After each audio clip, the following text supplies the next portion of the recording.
And we're live. So welcome to the first episode of Not Another Conspiracy Podcast. So it's not another conspiracy podcast, I guess. Your hosts today are Dean Sauter in Michigan in US of A. Hello. And on the other side of the pond are JJ Jackson in beautiful York and myself, Ben Mills, in Southend-on-Sea. Hello, gentlemen. Hello. Boys, how you doing? So today's episode is one of the most famous conspiracies out there that isn't linked to the government, although I hear the government were completely complicit. JJ, what are we going to be talking about today? So today we're talking about the Winged Beatle theory, which is the idea that Paul McCartney died in a car crash and was replaced with a mysterious doppelganger or even a clone or some form of reptilian altered version that wasn't him.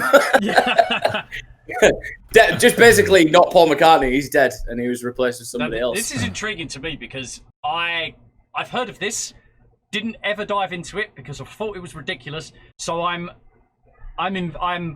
invested in being convinced with this, JJ. Like, I'm totally open with this one because I'm not a fan of the Beatles. So yeah, I'm not a huge. Well, no, I'm being honest. That's what I'm saying. But I'm not biased in that sense. I'm not sort of exactly. on our side, so So I'm really intrigued. I mean, so I'm kind of with you on that. Like, I'm to sort of introduce it to the whole conspiracy world. Like, it doesn't matter to me that Paul McCartney's dead, but it's just the interesting thing that he's like, I am a Beatles fan, but I wasn't brought up when Paul McCartney was the Paul McCartney that everyone thought he was. So I wouldn't feel misled because the Paul McCartney that I like the most is post him dying. So I'm not really that bothered because I think all the songs before, I mean, we'll go into the description. Sure. Like, right. Okay. So I don't believe it. I don't believe it. Right, yeah. So Ben doesn't believe it. It's bullshit. Ben doesn't believe it. No. I'm on the fence. I'm open to being convinced, but I like the passion already that JJ's got. How he's just not the Paul McCartney that we all know. I like the Paul McCartney, like the real one, the one that did die. Oh no.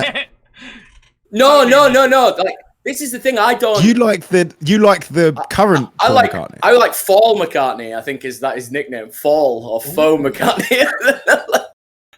This is getting good. I mean, so the idea is that he died in 1968, around that time, which was prior to Sgt. Pepper coming out. I think Sgt. Pepper came out in '69. So the story is that the Beatles had started having enough of each other. They were like, sick to death. They'd been touring the world relentlessly as like young kids. What age were we talking about in the 60s? Well, how old were they? Say that again, sorry. What age were they around that time? I think it will have been they'll have been coming up to early 20s. I think that this era of the Beatles will have been the early 20s. Super young, like to be touring the world and almost being as big as like Jesus at some point. That's one thing I remember. I mean, obviously one of the major points was that they did say that they were almost bigger than Jesus, or they were more important to children than Jesus. Wow. Yeah, that's what was said. John Lennon said, "We're more important than Jesus to these kids."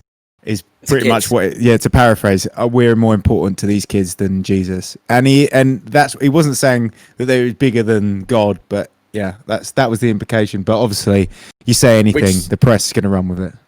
Then, in turn, clever marketing technique that I don't think they ever really admitted, did they? But they also said, "Oh, well, we're bigger than Jesus Christ to kids," which got all the crazy Christian nuts to go and buy the records and burn them, buy multiple versions, like all the records, especially in that era, that time of period as well. So, I mean, it just shows you the grand scale of the Beatles at the time. So basically, I think they'd all started having a bit of enough of each other. The idea is that Paul McCartney, there's a few ideas. We won't go into them yet, but the idea is that Paul McCartney died in a car crash. He was replaced with either a doppelganger of whatever origin. There's many reasons things we can talk about with that. But after the apparent car crash, they never played a live show again, apart from on the top of Apple Studios and that's or Abbey Road Studios. Yeah, that's almost. They never played another live show after the crash. Whether it be because they didn't want to play live shows, but I just find that coincidental thing of or this doppelganger wasn't capable of, I don't know, playing the same. Yeah, but Paul McCartney's played live. Yeah, but Paul McCartney. The thing is, the Paul McCartney we know now is the Paul McCartney that we've always known. Like, we're all like 30 to 40 years old, and that's the Paul McCartney we know. So this is what I mean. Like, I'm invested in it because I just need to know the fucking ins and outs of everything. Like, I want to know why. You know, the music industry's so fucked. It's just like they had to replace him to keep making money, to keep that Beatles machine working. Yeah, so when it comes to this being the first episode, like for the listener and stuff, JJ has gave us a YouTube playlist to watch, the Winged Beatle Conspiracy Theory, and I think it was around 6 parts in total, wasn't it? And it was it was what we'll do as well. We'll if you're watching this on YouTube or if you're listening to this on I don't know what platforms we're putting this on right now. I know Ben is aware of that, but we'll try our hardest to maybe put the playlist link in the description. Oh yeah, we'll link to this video. And it was a very although the conspiracy theory is, like Ben has just said, he's out of it. He does not believe it. I'm invested in it. I think it sounds outlandish, but there's a lot of coincidences. I watched every single episode, and one thing that really dragged me in about it is, I can't remember the director's name, but it's an incredibly abstract documentary, and it's almost like it's tapping into the psyche of Beatles fans themselves from what maybe like the movies they made, like the Magical Mystery Tour. It seems very... Yeah, I get that. Like, it kind of feels like it's an extension of a Beatles album that was never really released. Like, perfect, it was like the guy who's speaking sounds like he's from 1970s BBC era, but in fact it was early 2000s or I think it was probably like 2005 or something like that. But it's all very, very well good and very listen to this backward version of It was, and we don't like Heather Mills. She is an awful person. And so when I first went into it, I remember sort of saying to my wife, I was like, "Yeah, I've got to watch this documentary about Paul McCartney being dead." And my wife was just like, "What?" It's so strange. I know it sounds batshit nuts, but I'm diving into this again, not biased. Before Ben just nipped away, I was saying that the documentary is well put together. It's very abstract. JJ was saying it's almost an extension, almost like an unofficial kind of like Beatles movie almost. And that kind of captivated me as well. But there was a hell of a lot of coincidences that kind of went along with the story of Paul being dead, or how he come to being replaced or something like that. But I think it's probably vital that we go from the beginning, as JJ, you started with that they were getting upset with each other, or there was some commotion in the camp. Do you want to just take us from the start and lead us to where we are now? Yeah, I think that's it. We should probably, obviously, just for everyone who's watching, it's definitely my first podcast of more than one person. Me and Ben had one last week, which was too many drinks, and I said I wouldn't do it again. And I already have started, so this is why I look like some sort of wild witch hunter. So I think the first thing in question is George Epstein, their manager. Brian Epstein, I think. I can't remember. I can never remember. Yes. What? There's an Epstein involved. That's a red flag already. Yeah. So basically, around the time, I mean, there's been lots of biography films with him in, as an outside guy.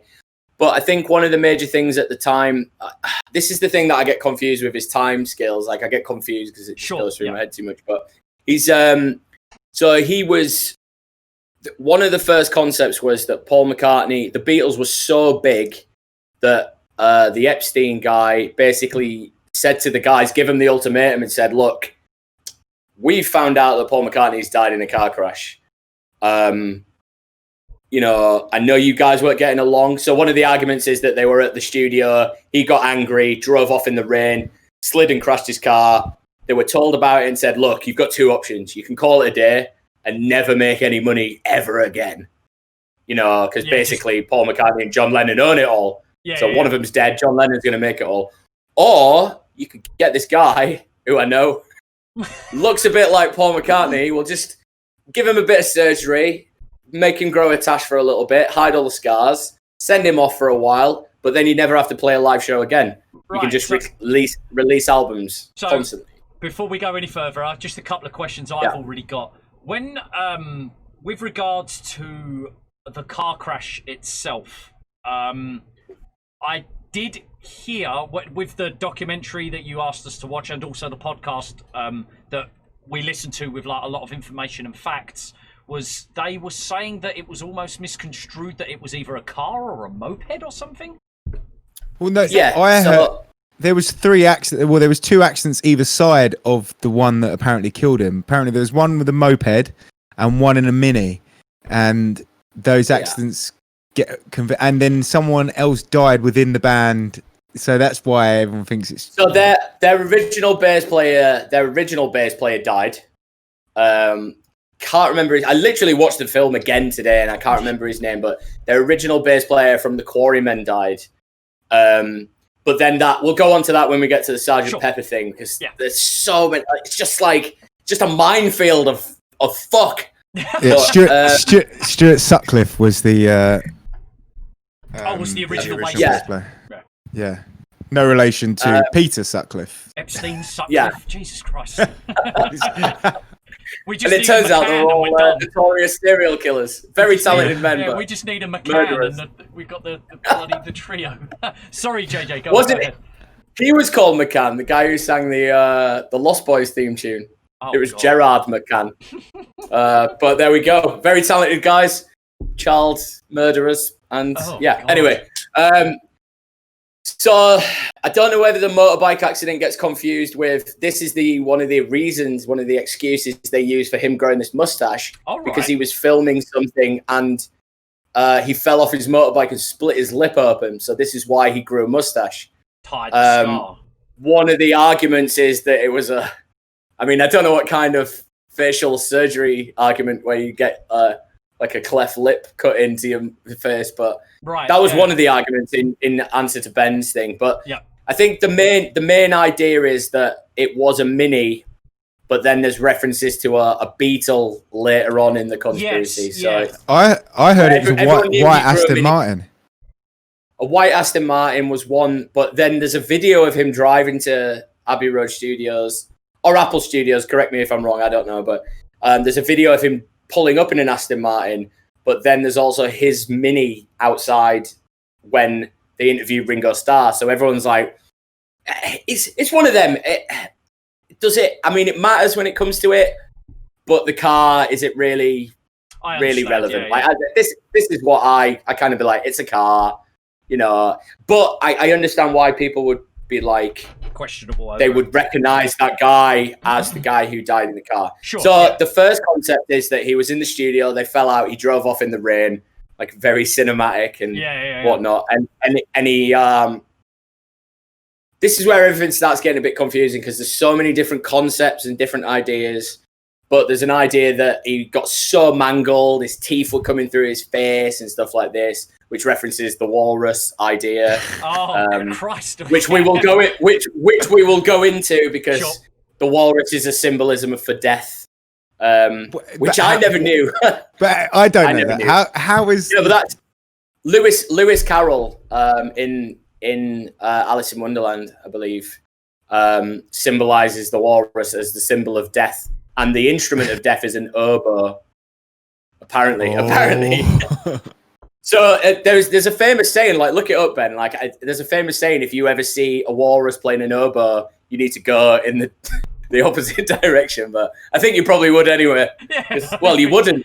Not in this day and age. You just get your phone out and be like, "This will be fucking brilliant for Instagram." So it's a bloody what? So Paul McCartney at this point is dead. The car crash has happened. Allegedly decapitated, mangled face, this, that, the other. Where was it reported? I mean, do we have old tabloid pieces available to look at, or was it reported mainly on radio and then shut off? not digressing, but the first time that this idea came around was a guy, I think probably around the area, I think it was Michigan area, KRO Records. Yes, it was a Detroit radio. Yeah. And he got a phone call, an anonymous phone call, and said, the lead singer of the Beatles, Paul McCartney, is dead.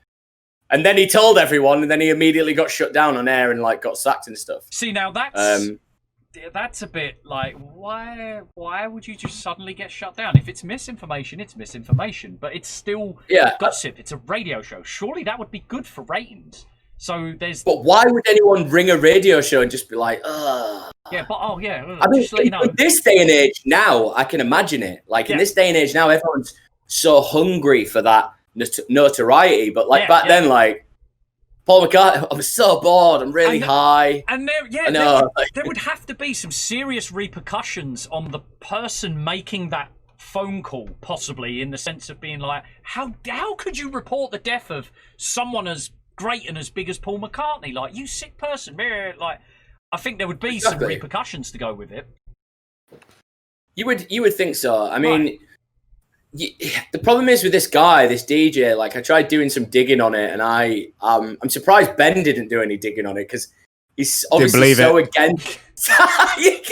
Just didn't believe it straight away. I'm not doing any digging. I just don't believe it. You got to convince me, mate.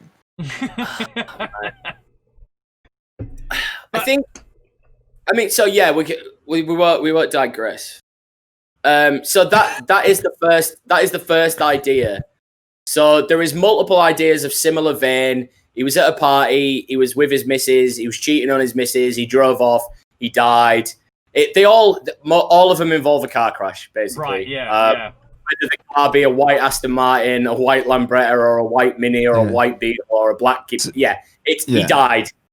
Yeah. Kind of.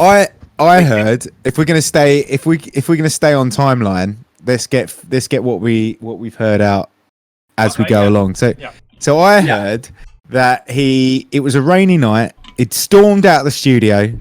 I think they were recording Sgt. Pepper's. Wiping tears away with £5 notes and £10 notes. Yeah, and he got into his Aston Martin, sped off down the street, and he sees a pretty lady standing in the street in the rain, and he pulls over. He goes, "All right, darling, would you like to get in my car and have a lift? You look a bit wet out there, love." It looks a bit wet out there. I'm Paul McCartney, the lead singer of the Beatles. Well, she didn't. When she. That was him. I thought that was her. All right, Gav, I'd love to have lifted your Aston Martin. We'll jump on in. It'll be a pleasure to give you a lift. So she gets in and they drive off, and she suddenly realises, oh my God, it's Paul McCartney, the lead singer of the Beatles. And she jumps on him and causes them to have a wreck. They both die. He's decapitated. His teeth are coming through through his mouth, he's bitten his teeth through the side of his face or something. Right through his fucking cheek. Yeah, and apparently one of the paramedics or fire department, I don't know how this got recorded or anyone, that goes, "He looks like a walrus." No. Yeah. So that is the idea. That's one of the ideas. Yeah. Oh, he looks like a walrus, and then the guy next to him goes, "Do you want some of my sandwich? What's in it? It's egg, man." Of all details to remember, we haven't got any death certificates. We haven't got any autopsy pictures or records. Because he didn't die. But we've got the one piece of information from the first responder. I thought he looked like a walrus. Oh. Yeah. So right, and then okay, go on. So then after that, obviously the British intelligence and the police have got to be involved because it's been a car accident. At what point then does someone go, "Oh, Paul McCartney, we need to get in contact with the Beatles and help them cover this up"? That's where I don't. That's where I step back. Small connection. There's a huge bridge to cross here. Right. How does that? How before the press get involved? The idea. Let's just use that narrative. I think that is the common narrative. I think that might be the one. let's just use the narrative that he was in his car, whether there was a girl in there or what. Let's just use that because it's easier than referencing. Right, yeah. So I heard the same story, but I heard that when the car hit the fucking traffic lights, it ignited. Ooh. So there's also other concepts that there was record producers involved that borrowed his car to go somewhere, blah, blah, blah, to pick up women or whatever. There's other concepts about that. So, but the car ignited. So the fact that he was not only quite unrecognizable because he'd grown tusks, but he was also on fire. It's a stunt double for Kevin Smith's movie Tusk. Jesus. Yeah, he was just a very unlucky guy. There's so many references in Sgt. Pepper, but we'll get onto that. Sure. So yeah, right. The crash has happened. So let's use that narrative. He was in a car crash. Yep. Done. Right, dead. so he's dead now. He'd had an argument. He's dead. Right, he's dead now. Right, how does it go? Right, this is where I step back, and I think this is bullshit. How does it get from him dying to them, no one finding out, and then him being replaced? Because the press obviously are going to get involved. Like at that point, that's when the press will go, "Paul McCartney's dead. Here's 10,000 pictures." So let's just say that what we said before about the guy anonymously ringing the radio station. So that's obviously coming up. So this was around 1967, 68. Let's just say they were recording an album. I'm not sure if it was Sgt. Pepper's. They've got so many B-sides and singles that aren't anything to do with any of their albums they release. So it's kind of irrelevant, but yeah. The call that was made to the radio station was obviously, it can't be traced. No one knows what it was. This is where I argue as well. I'm on your side with this. Why would you ring a radio station in Michigan when the crash was probably in London? Right. I think someone in Michigan really wants to know about the Beatles, and I'm the only person in the world that knows about it. Like, why would you do that? I get that. Yeah. But I think that the Beatles at the time, they were probably one of the biggest money earners, like for the British economy, right? Essentially, I'm not a financial. Yeah, I was going to say it would be the royal family and then the Beatles. Right. Yeah. Like people, they'd done like 5 world tours by the time they were 20 odd. Like, you know, and when John Lennon said we are bigger to kids than Jesus Christ, that's like, I mean, if there's the monarchy and then religion, organized religion, and you're saying you are more to them, which he's got that from somewhere. And he does say in a documentary, I wasn't just saying it, it's fact. And I'm like, how do you know you're bigger than Jesus Christ? Because people know record sales and Bible sales. Yeah. I mean, I feel sorry for Jesus. He's only brought out 1 album, and it's still not as good as the 3 albums that the Beatles have brought out. You know what I mean? But like, so I think if the guy's gnarled up in the car, like the first responders aren't going to know that it's Paul McCartney. They're not going to be like, you know, I think when you have a car crash, the first thing is help the guy.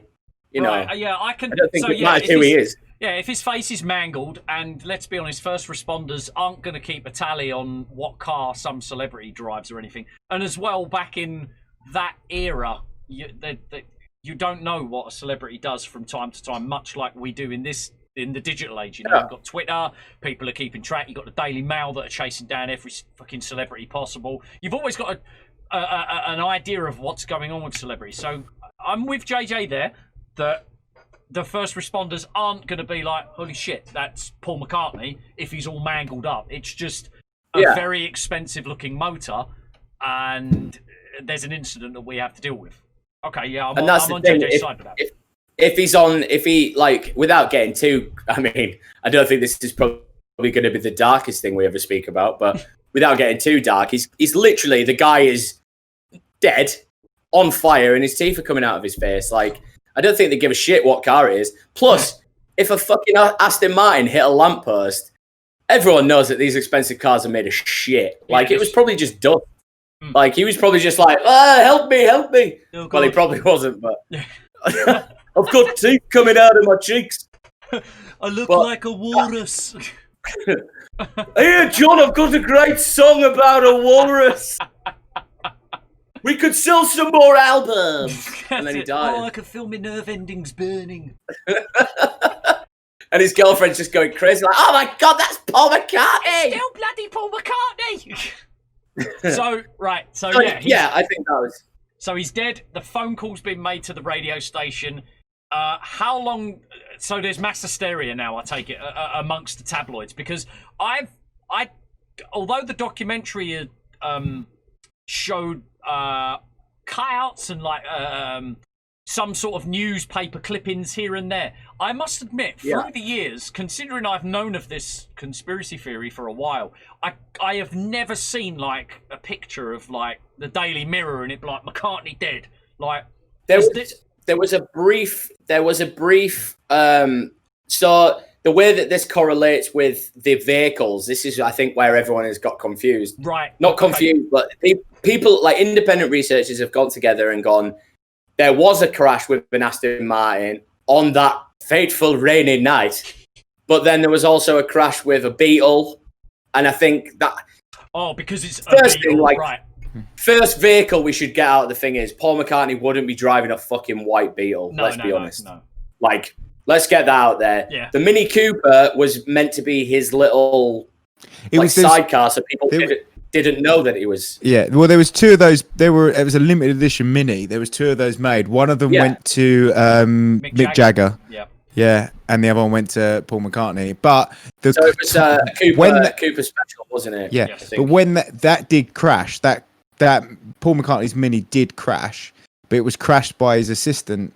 I can't remember his name, but that happened. Yeah, there's a lot of things that can be intertwined with the death. You know, there's obviously two other crashes that are kind of involving Paul to some degree. So it's understandable why all three of these stories or theories can get misconstrued and tied up together. Yeah.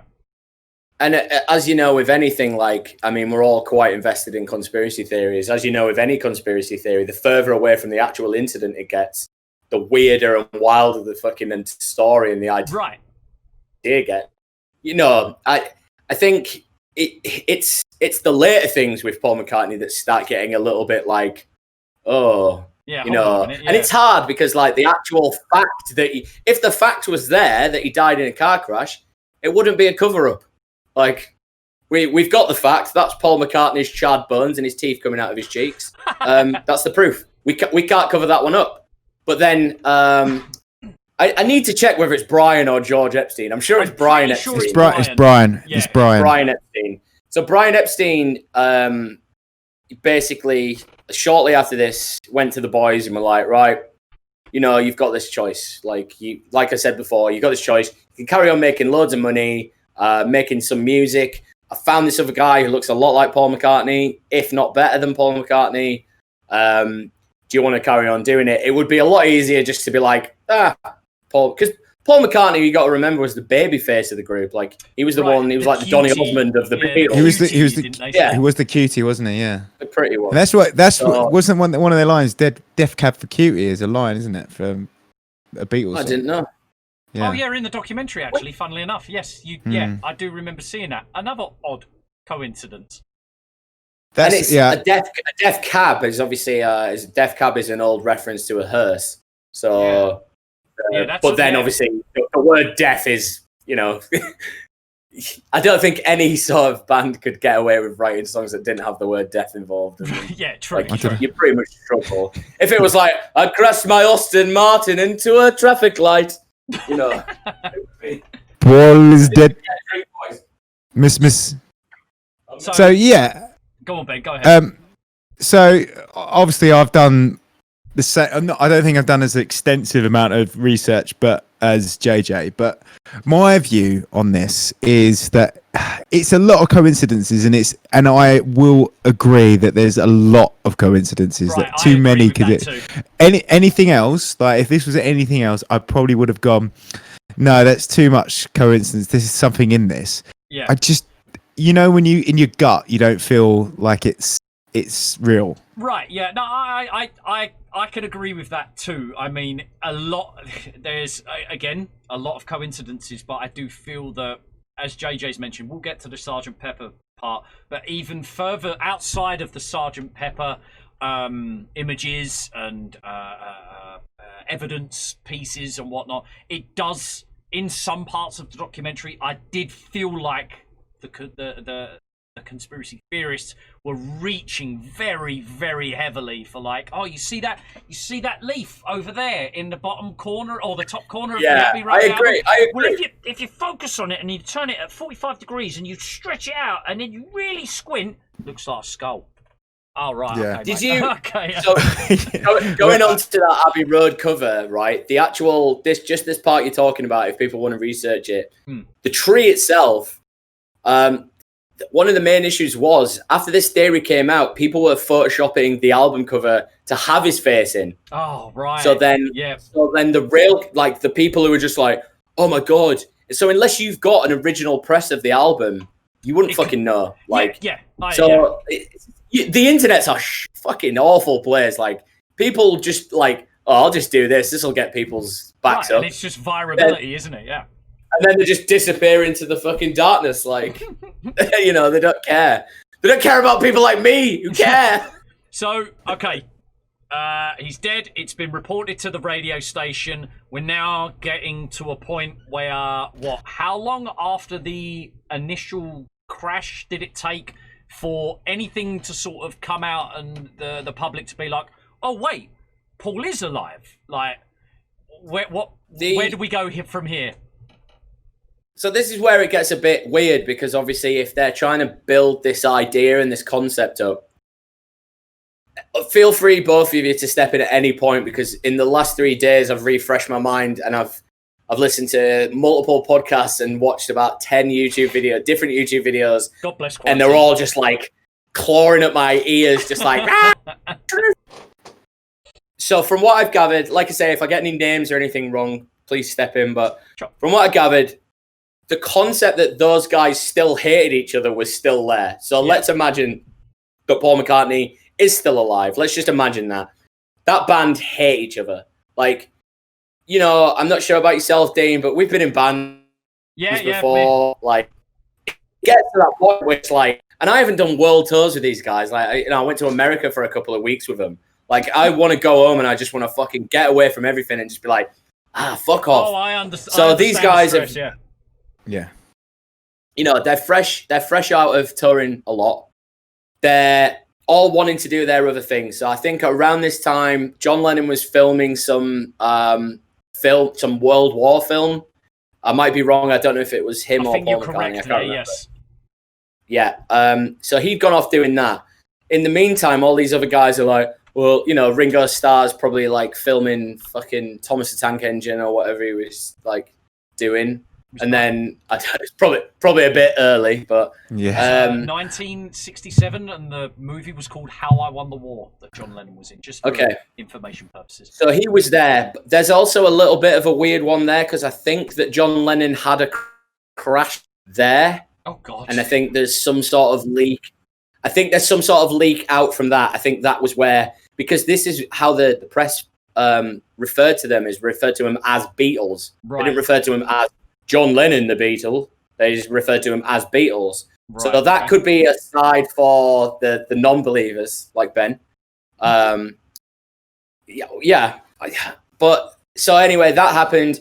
I think it was around the same time George Harrison was just like wanting to learn how to play guitars with like 500 strings and shit. And like I say, Ringo Starr wasn't really that bothered about doing anything apart from, learning how to drum. Yeah. They even said that he wasn't the best drummer in the Beatles, didn't they? He was the second best drummer. Yeah. Someone asked John Lennon if they thought Ringo Starr was the best drummer in the world, and he said he's not the best drummer in the Beatles. I love that banter. So good. I love that banter. So good. Yeah, John Lennon was hilarious. John Lennon had like the wittiest kind of personality. Well, they said that he was a troll, like he was like the equivalent of an internet troll, and that's really So when we get into all the little bits in the albums and that, a lot of it, a lot of that was John Lennon just like playing with people and just having a laugh and just trying. Well, and getting into that, I know we're jumping ahead a bit, but a lot of people think that, well, it's a fact that when the Paul is dead theory came about into public, that Beatles record sales went up. Yeah, and they were having a dip. They were having a dip, and Paul is dead. They went up. Hold on to that then. I like the fact that we're getting to that. I didn't know that. So there could be a conspiracy within the conspiracy. Yeah.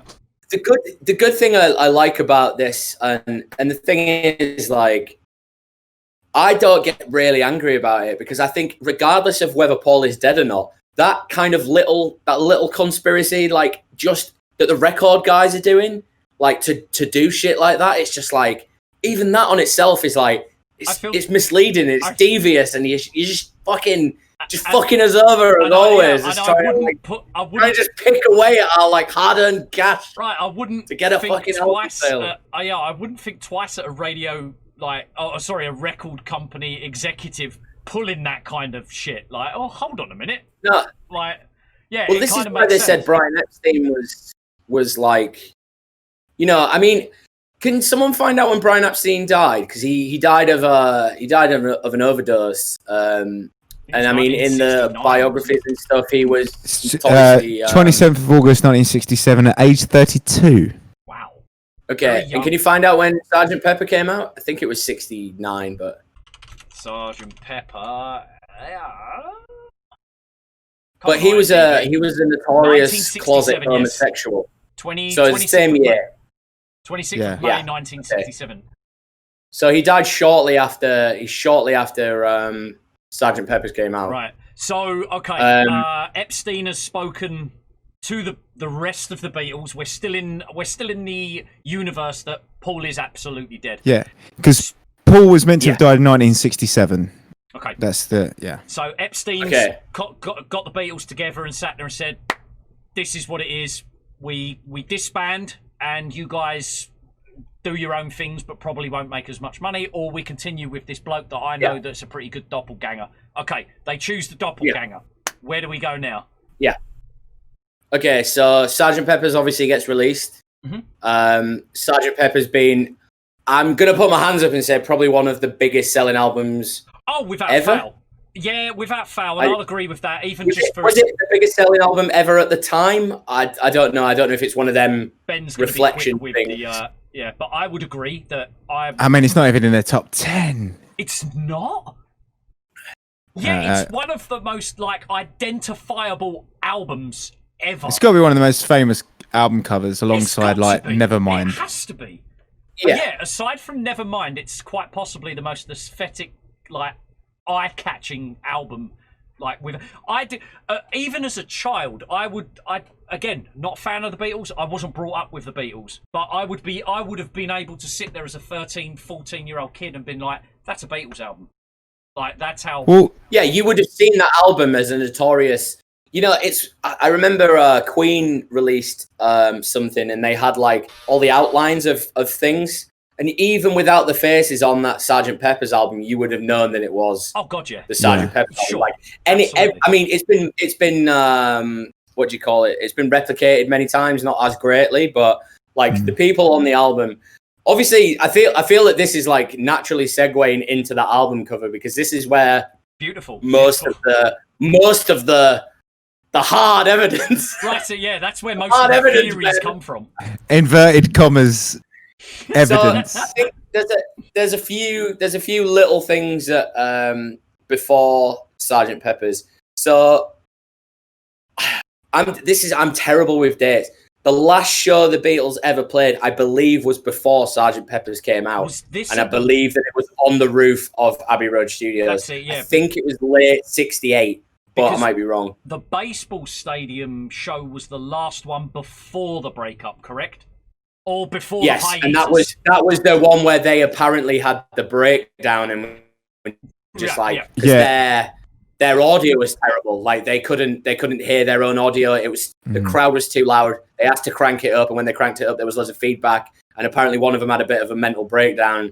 And that was the last one they did. This is what is like so weird about the Beatles. That show, you could, same as Sgt. Pepper, you could put those guys in a silhouette and be like, that's the Beatles, without seeing what they're wearing or anything. They're the Beatles. And then you saw them after that, and it was hard to decipher. They were just completely different. Like, you've noticed, those guys had noticed them from like 59 to 65. 66 was the last show. Ball haircut, or 66. Ball haircuts, black suits. We're all really nice and blah, blah, blah. And then, like, all of a sudden, Paul McCartney dies and they all do LSD and fucking, sing about Aleister Crowley, the fucking guy who shagged kids. Like, you know what I mean? Like, this, he's on their album cover twice. Yes. Like, it's like me releasing an album now. Like, us releasing an album, then I'm just having Jimmy Savile, like, oh my God. Now then. Now then. It's the same thing. Like, it's Aleister Crowley's a fucking child molester. Like, you know what I mean? It's the same thing.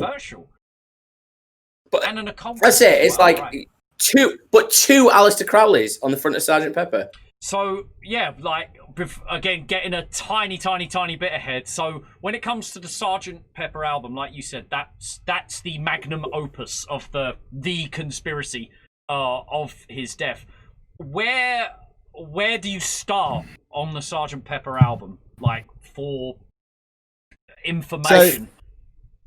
So I know there's a few that I think are. So everyone listening, or what? If you're watching, I'll put the album up on screen now, like it's here. Okay. But if you're listening, get the album cover in front of you, and then the first one, which I think is mental, and there's two ones. I mean, it's meant to be a left-handed bass in front of the grave that they're standing on, and I see that. Yeah. I see that. But if you watch the Winged Beetle, the guy goes, "It clearly says Paul." Right, yeah, I was just like, but it doesn't. It's. I saw that and I was like, that's such a stretch. Like, I remember the blur coming up, and I was like, what? Yeah, it's like a left-handed bass. That's pretty significant. Like, it could be, because there's a lot on this. So the first one, I think that one, okay, left-handed bass. I start kind of, the brain starts going, oh, maybe they're trying to tell you something. And then there's the OPD on. Oh right, yeah. On Paul's the only one with OPD on his left shoulder, on his left arm, which is officially pronounced dead, apparently. But I've never heard that before, OPD. No, right, that's another one where I sat there. I was like, OPD, which in Britain means officially pronounced dead. And I was like, not once have I read in the papers or even it doesn't. It's like it's like outpatient department or something like that. It's Ontario Police Department, which then, this is such a hard conversation to speak about, because then that segues into the fact that the doppelganger came from Canada. Oh, so the guy who they replaced was from Canada. So this is why he had an Ontario Police Department. I was saving this question before, like, to go after the Sgt. Pepper album, because I wanted to sit there and be like, surely we've had a name of the doppelganger, but again, we'll leave that until we. There's two names, but it's the same name, but two different people apparently. Gotcha. Okay, so we're on the Sgt. Pepper album to the. Yeah, I'm just trying to get. Yeah, the bottom. So I've got a high resolution image here. Myself. Are we going to analyze the Paul part first? Sure. Go. Yeah, JJ, you run us through. Yeah. So up until yesterday, I'd never heard this before, but apparently the creative department gave one of their interns who really loved the Beatles.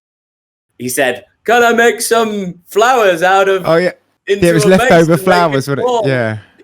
Yeah, but there's some leftover flowers. I can see Paul. I don't think it's forced upon you. I think it's like those things. I mean, you'll have seen it, Ben, because you're massively into this. But that picture where you tilt it on its side and it says Jeffrey Epstein obviously killed himself. Yeah, but it's just like a barcode. It's like that. If you look at that Paul, if you looked at it straight on, it'd be like, I'm not sure. You turn it on the side. Are we still talking about the base? The base, the flowers, blue flowers. Yes. Yellow. I'm trying to look at it now. You don't have to turn your head. I can see how people look at it that way, but at the same time, when at the documentary they had to put the blurred lines over it, I was just like, you're reaching. I think the initial concept was that it's the ground is obviously quite obviously, well, not quite obviously. This is what makes me feel like maybe I've been brainwashed, but it's quite obviously it's quite obviously funeral flowers. It is. Like, it totally in our is. society, you wouldn't make flowers in a shape unless you were part of the council or you were at a graveyard. Right. So in my mind, I'm like that. So the thing is with the Paul thing, you've always got somebody else saying, no, I was there, and that's not true. Like, that kid was just.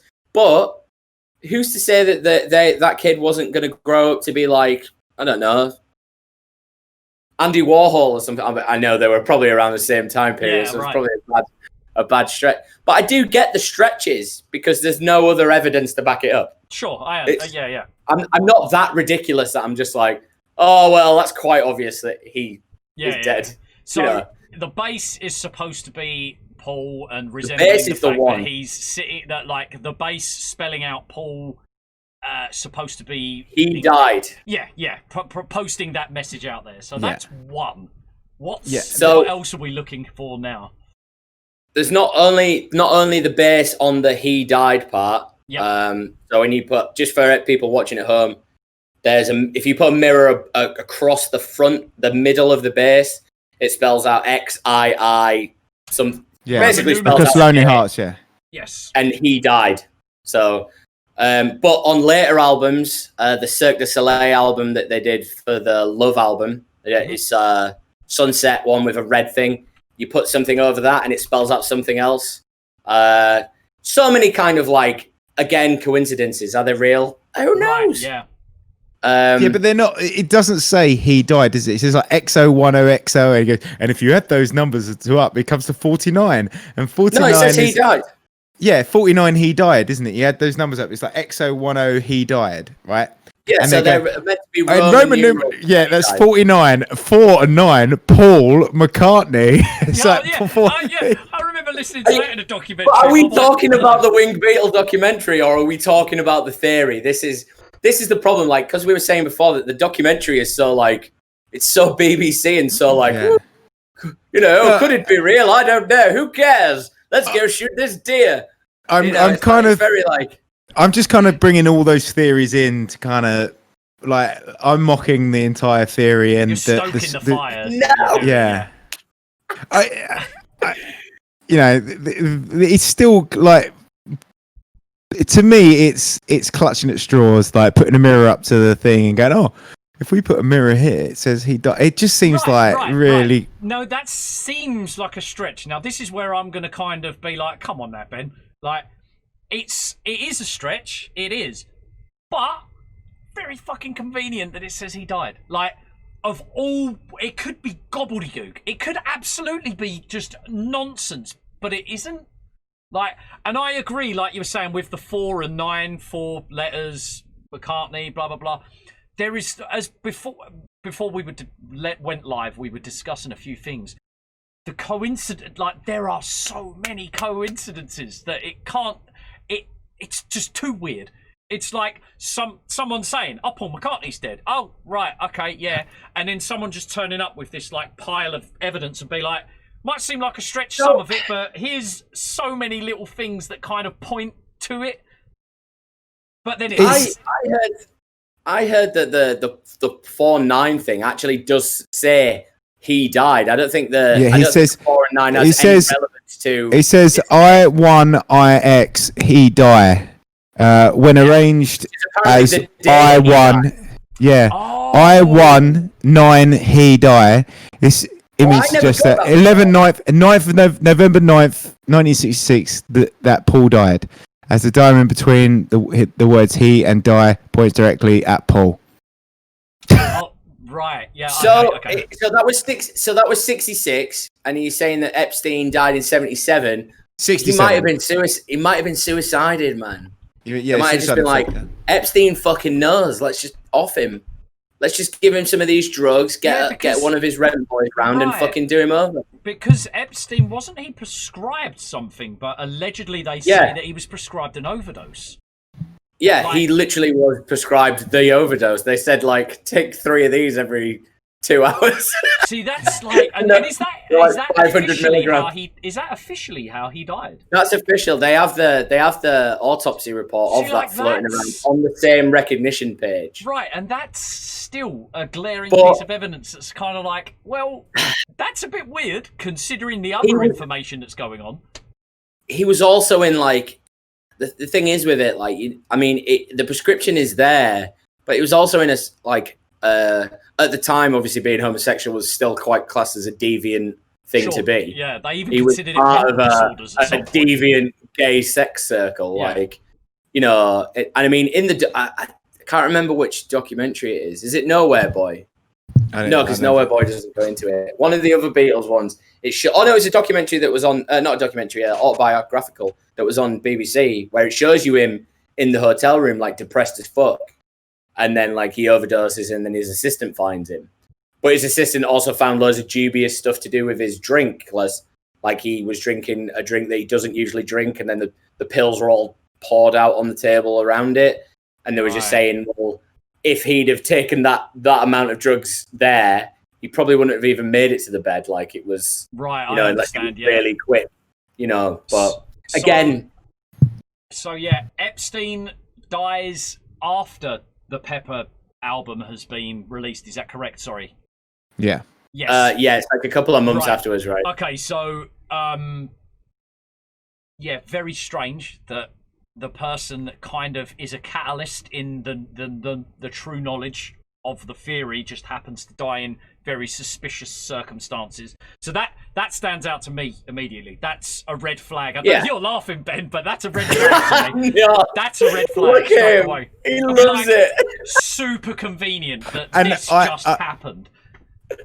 Like, I'm pushing myself further away from thinking this is true purely because you guys are so like slowly convincing yourselves. Well, JJ's always completely convinced, but I'm like, I'm gonna have to deny it even more because we can't all three of us just sit here going, Paul McCartney's dead. I need to play devil's advocate a bit on this, even though I mean. It's compelling. Some of it's compelling. Like there's one, like the fact that Paul McCartney is the only one facing backwards, on the back of the album and things like that. Okay, yeah. So there's a few random ones that are just very, very like, yeah. I mean, I'm not too sure. I might be wrong here, but I don't think they actually recorded any music videos for anything off Sgt. Pepper's either, which is a really weird one because also I feel this is true. They didn't release any singles off Sgt. Pepper's. They just released it as an album. Which, I never knew that. As a band who were trying to make loads of money, and incredibly artistic. But if you wanted to make loads of money, but also keep everyone's attention somewhere else, don't release any singles. I think that's true. I think they didn't release any singles. I did a quiz a couple of weeks ago on Zoom. I was very drunk, and somebody said, how many singles did Sgt. Pepper's release? None. From the album Sgt. Pepper's, and it was 3, 6, or 9, and the last one was 0. And obviously, I went 9. They're all great, but they didn't release any. It was 0. Another weird one. Well, this would have been the last album they would have recorded with Paul. Like the real, what you're saying is the real Paul. This would have been the last album. No. This is the last album, the first album they recorded with Faux Paul. No, because it was recorded before. Yeah.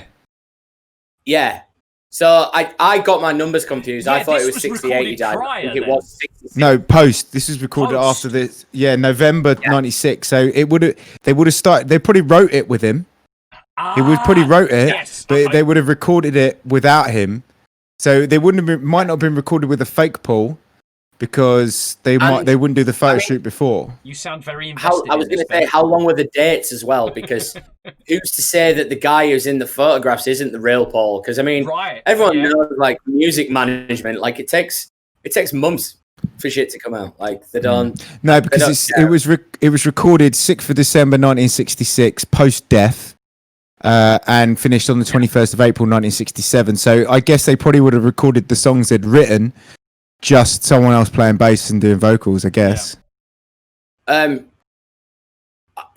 So on the podcast that I listened to earlier on, they were just talking about how quick the Beatles turnaround were, but they were saying about how the hardest part about that album was the orchestral parts about it, because they hadn't finished writing the music yet. And the thing is, with that, at that time, the money that was so much money that was pumped into making an album, they were basically just trying to fill it.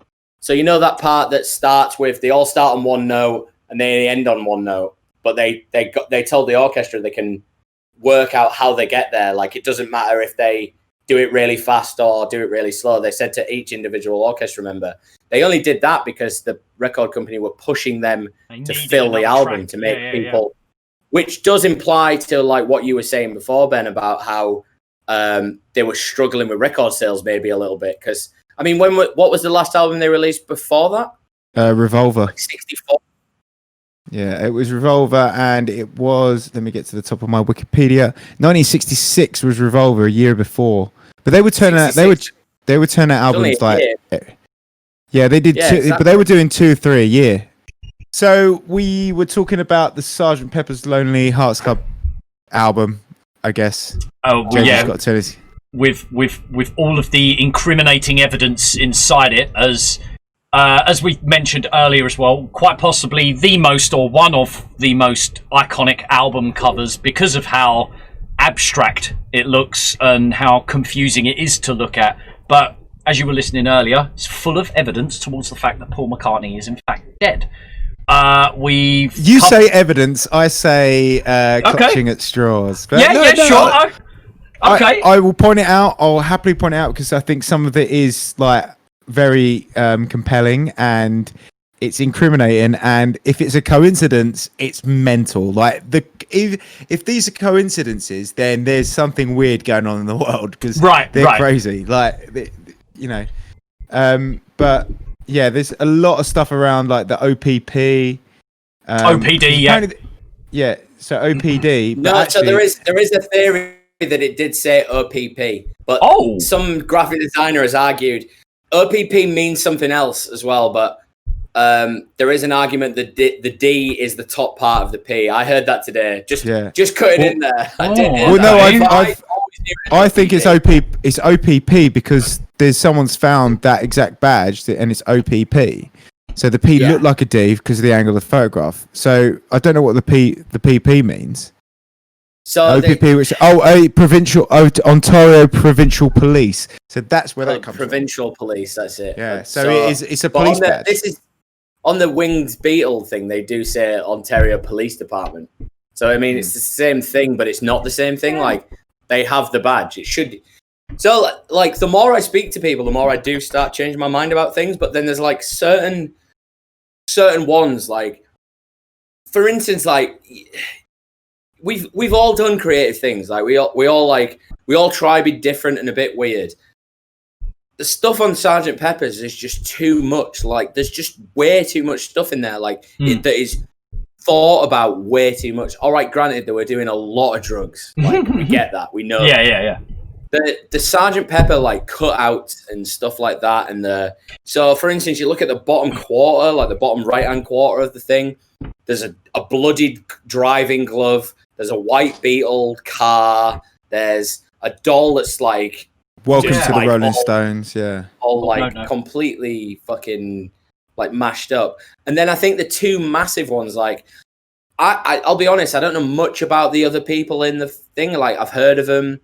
It was on not Tenable, the fucking other one, the Pointless. It was on Pointless the other day. Who all these people are on Sgt. Pepper.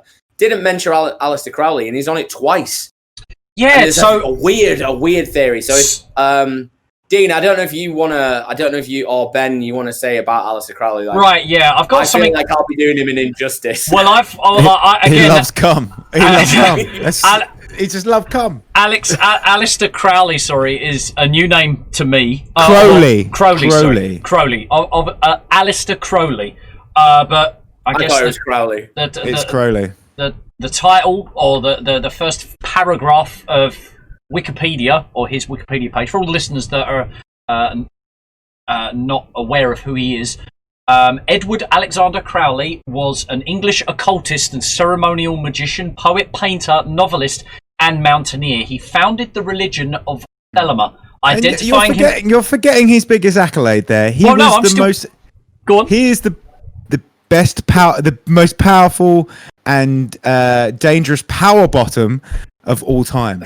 Power bottom, pardon? What? He also mountaineered. He was a receiver, but also drove the sexual. He was in charge, but he was the receiver. Normally, in sex, I feel like the giver is the one who delivers the most. Right, I'm Let's sorry. Use the word talk here. So in sex, the giver is the person producing most power, but Aleister Crowley was the power bottom. So he was the receiver, but he was also the instigator and the driving force in the act. But no, carry on. Talking about the Beatles album twice. Right, and sorry, that's he loved cum. That's it's kind of not what I would expect in the first few sentences of a Wikipedia page. That's all. I apologise for not knowing. You've gone with the official what the government want you to know about, but right. So like before, instead of reading through, like there's 2 paragraphs here as an introduction to who he is. He's an occultist. He's obviously a sexual deviant. Back in the time, as what he would, I guess, be labelled. Satanist, possibly? His beliefs were strongly based around hedonism, which is obviously, like I said, for anyone who doesn't know, is basically doing things but dealing with the consequences of doing them. So, you know, like living on weird, the edge, like because very edgy, bro. Very edgy. like my general attire today. Yeah. So he's if I was born 100 years ago, I definitely would have been burned at the stake. So he's a very he's considered very sadistic. Like he's not to be trusted. He's like an occultist at the end of the day. Ben was. So we had a chat about it a while ago, and we were just saying like Aleister Crowley was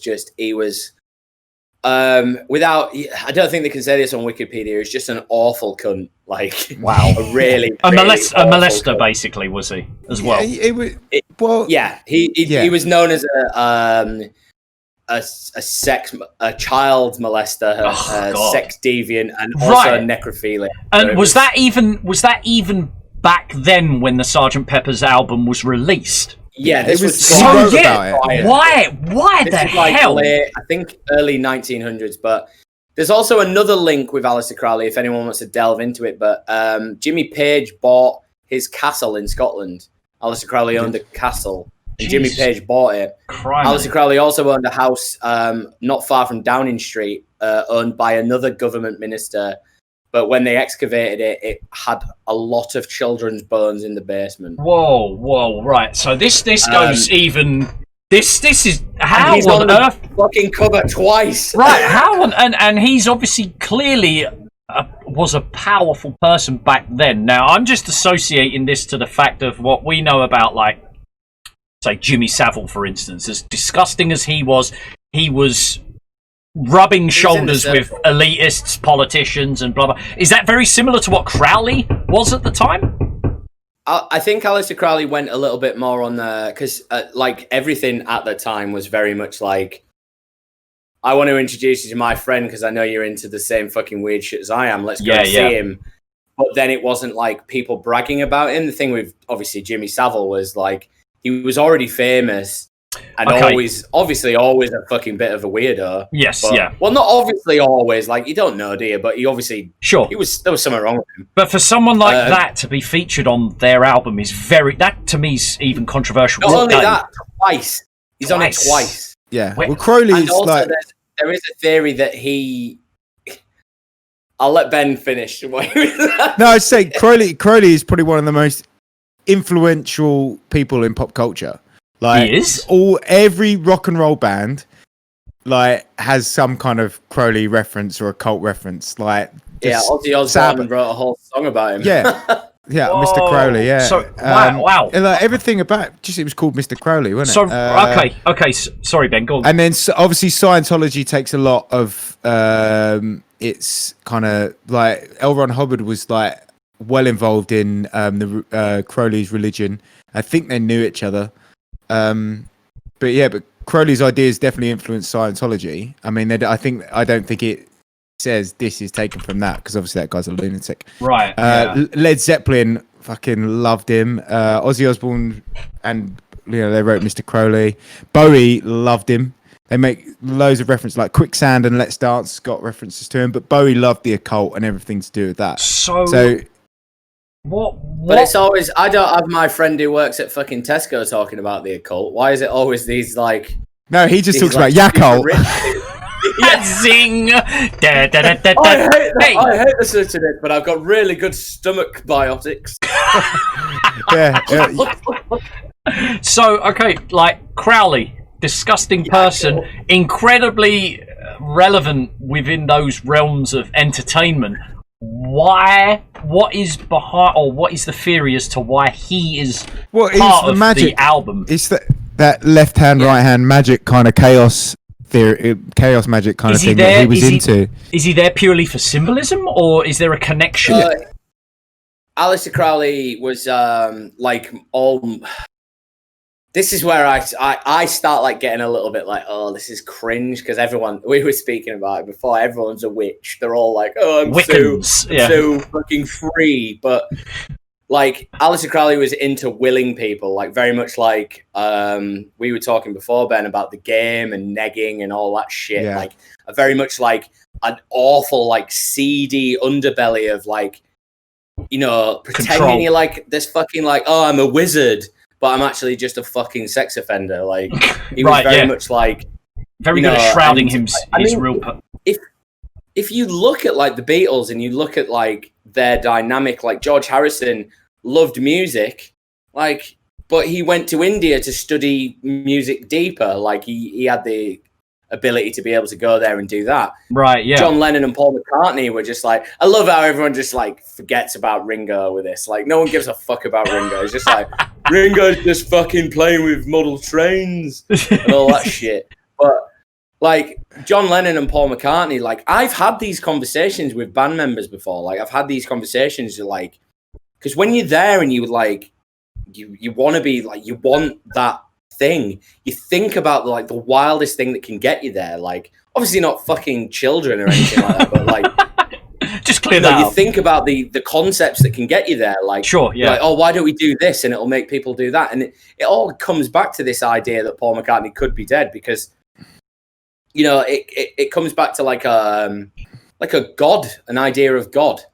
And also to the fact of, like you were saying, that John Lennon he's kind of a troll towards that whole concept. He's the clever guy who's backing up all these wild ideas, what they're talking about in the back of their... Yeah. And it makes me laugh, because I'm talking about it in the back of a fucking Mavis, like, old post van.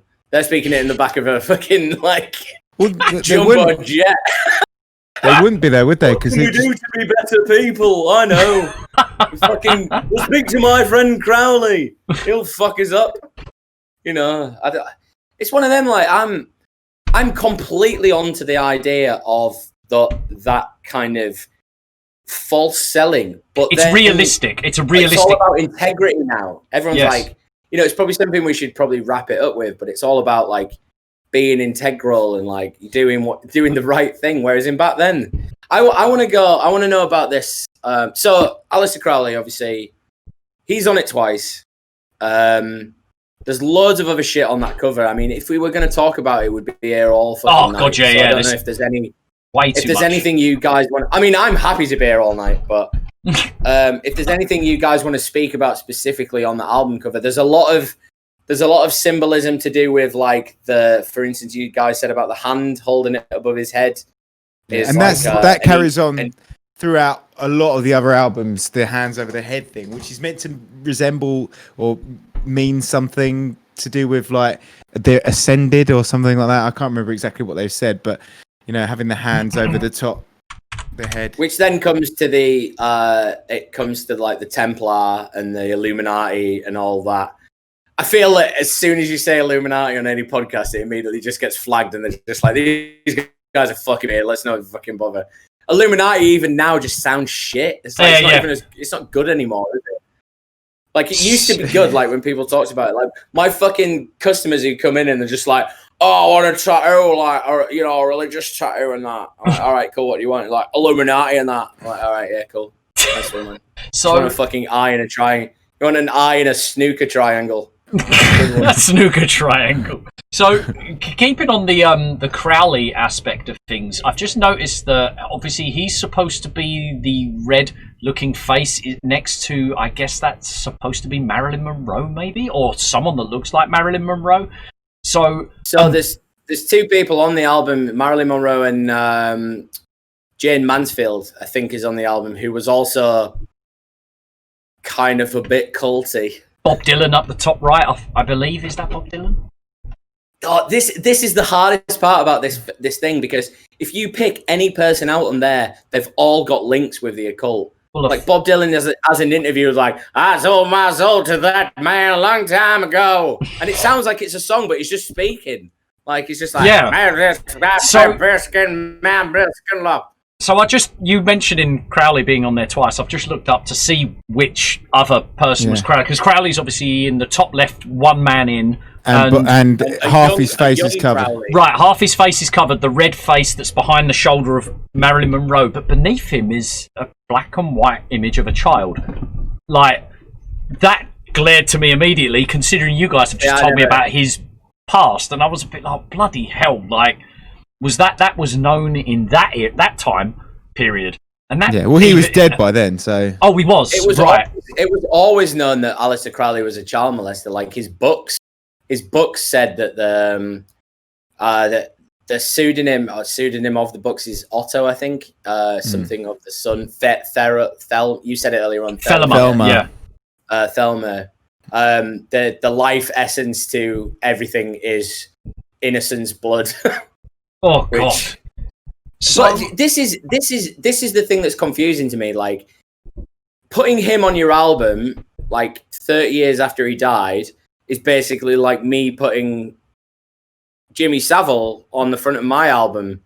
Like it's no different. Everyone loved Jimmy Savile when he was fucking going until he died, and then everyone was like, I don't know, he fucked some dead people, and then he fucking diddled a few kids, but he raised a lot of money for charity. Hey, I'm like, no one fucking said that. So, it's like this is what's confusing about it. Like, and no one cares about the people will still listen to the Beatles album. Sure, yeah. It's really controversial. But Ben, leading to the hands that you were talking about, the hands above the head are allegedly depicting like a halo.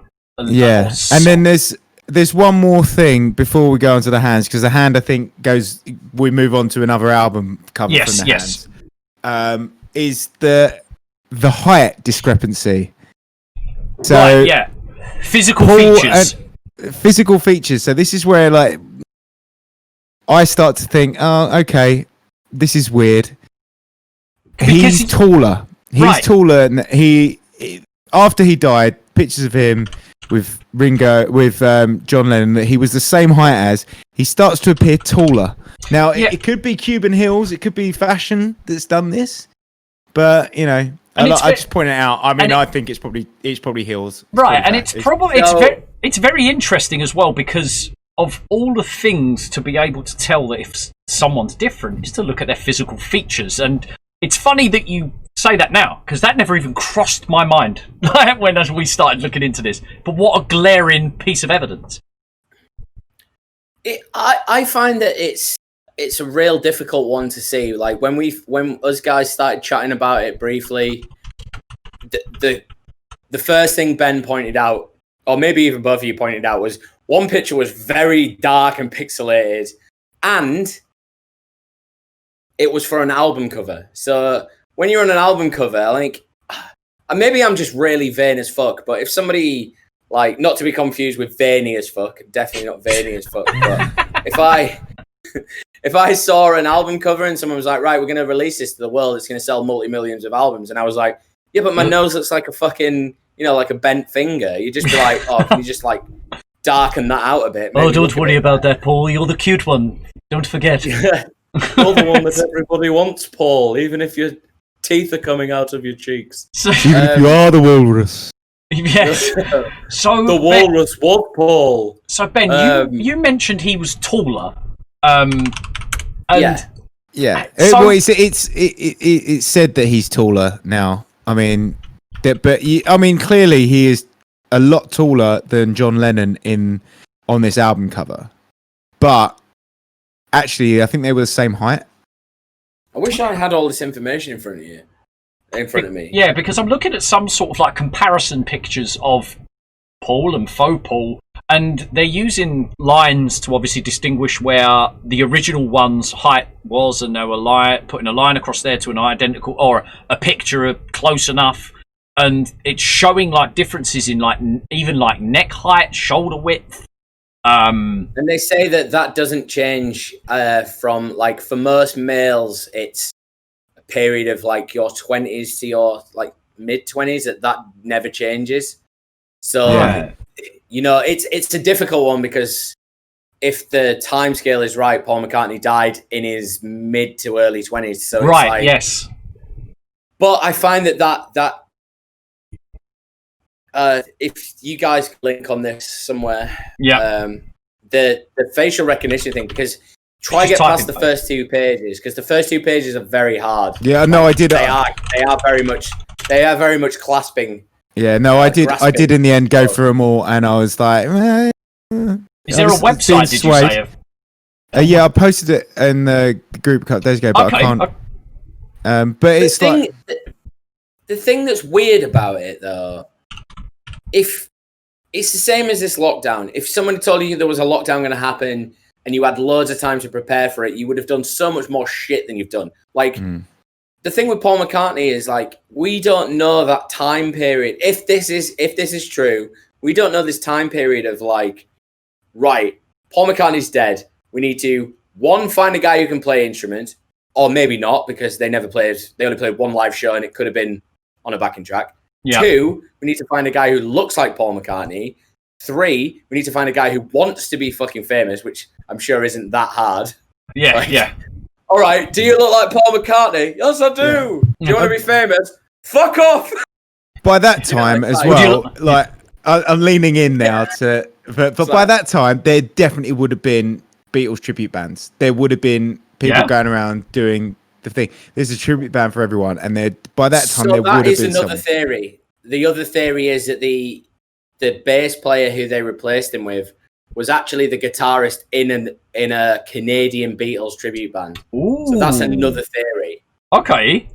They were saying that this guy was washed up and he was probably better than Paul McCartney, and this is where the theory comes along of when we go on to the Let It Be album. Right.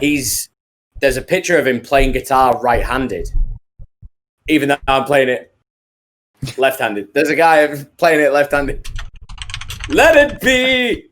And I take it that the guy playing it. Huh. So keeping in check with the facial changes of Paul over the years, as JJ, you mentioned that during a particular period of age, the male body won't change much, which would then lead to comparisons occurring. It's to do with the distance between your eyes and the tops of your ears and your nose. Once it gets to a certain point, it will never get any longer or different. It might just get a little bit more bulbous. Yeah, you mentioned the ears, and I'm literally staring at a picture now, and like comparisons of the lobes of Paul McCartney, and so far that is the hardest evidence that I've seen, because I'm like, that is not his ear. Like, his lobe is... The picture evidence is, for me, is the most compelling. Like, all those... Because we've not even got onto the reverse lyric stuff yet. And oh my God, right, yeah. I forget how deep this goes. This can be the end section. That can be the end. I think, well, I think the main thing for me is the pictures, because, it's clearly, like... Something's up.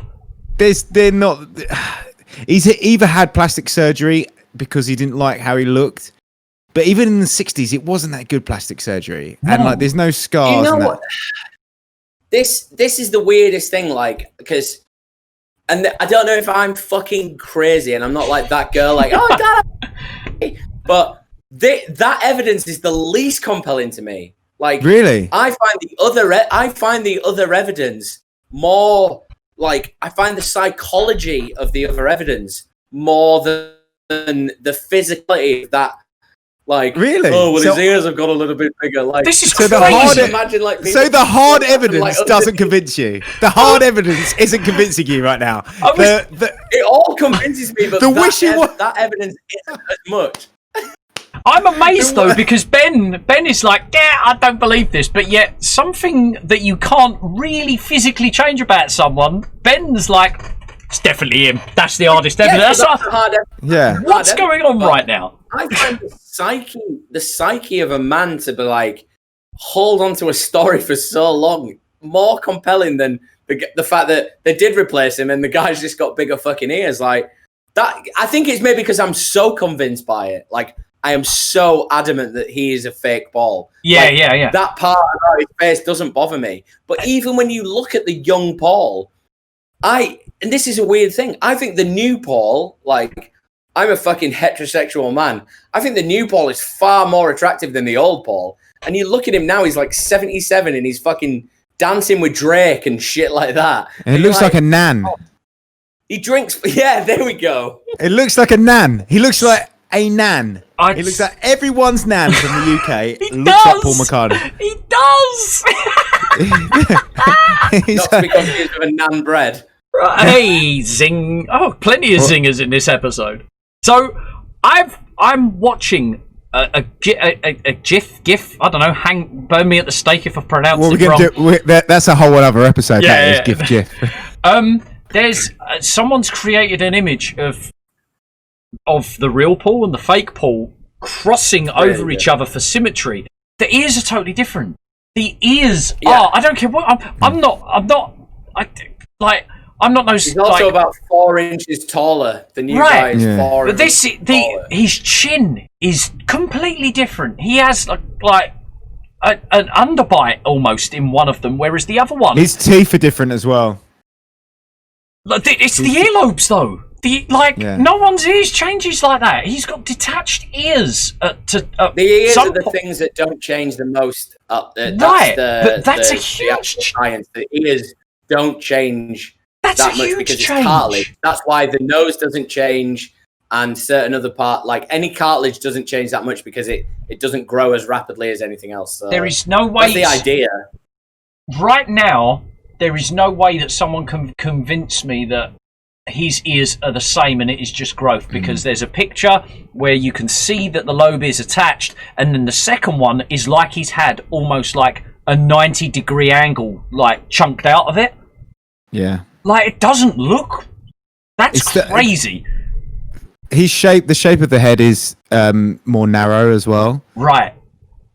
And the nose is different. See, I'm most excited about this part because I'm like, I can listen to you guys, even though I'm talking over you because I'm a fucking cunt. Like, I can listen to you guys and I'm just like... We're trying to decide...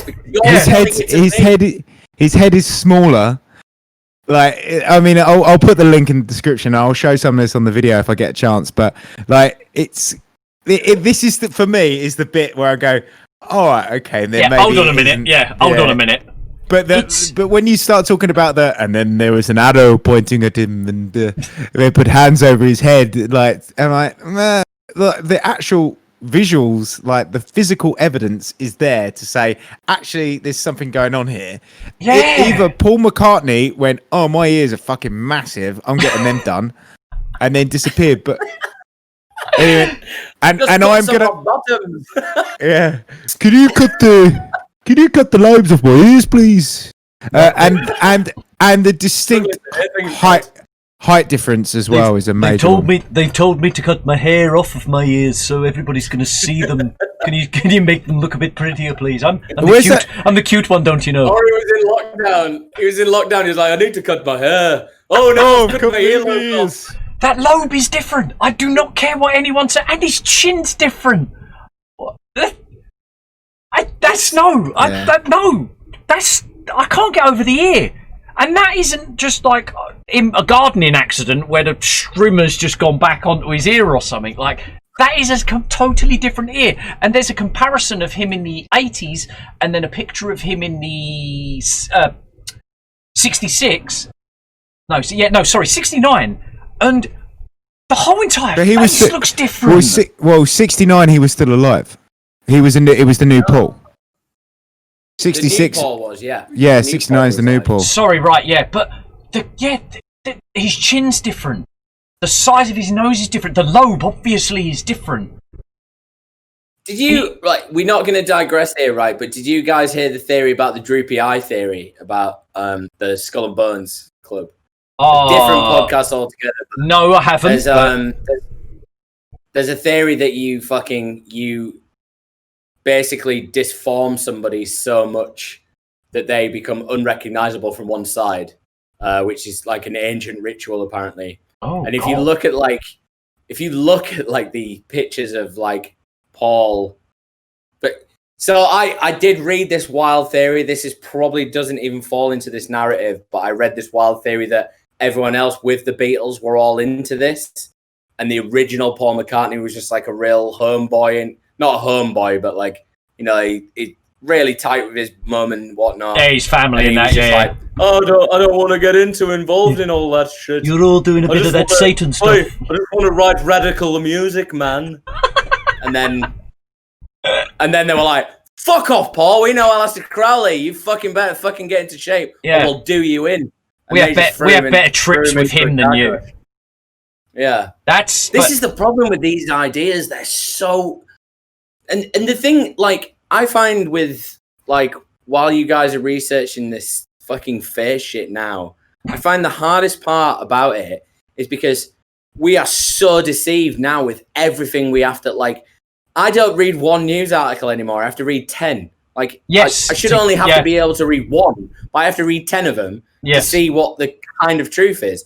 Back then, they were all just like, oh, well, they must be as big as Jesus. Right, yeah. They must be. John Lennon said it. And say, like, I know we're viewing images on the internet and some can be manipulated and doctored, but both myself and Ben right now that are sitting here, like, scoping these out, we're pretty, I would say the both of us are pretty advanced in sitting there and being able to say, that's manipulated. I can't do it because I don't know how to. Right, whereas myself and Ben have got editorial backgrounds. But again, JJ, as you were saying, back then it was almost as black and white as it is. There wasn't really, and that, again, Ben's probably going to edit this over in the podcast. But the images that we're looking at, and I too will save the image that I'm currently looking at from 1964.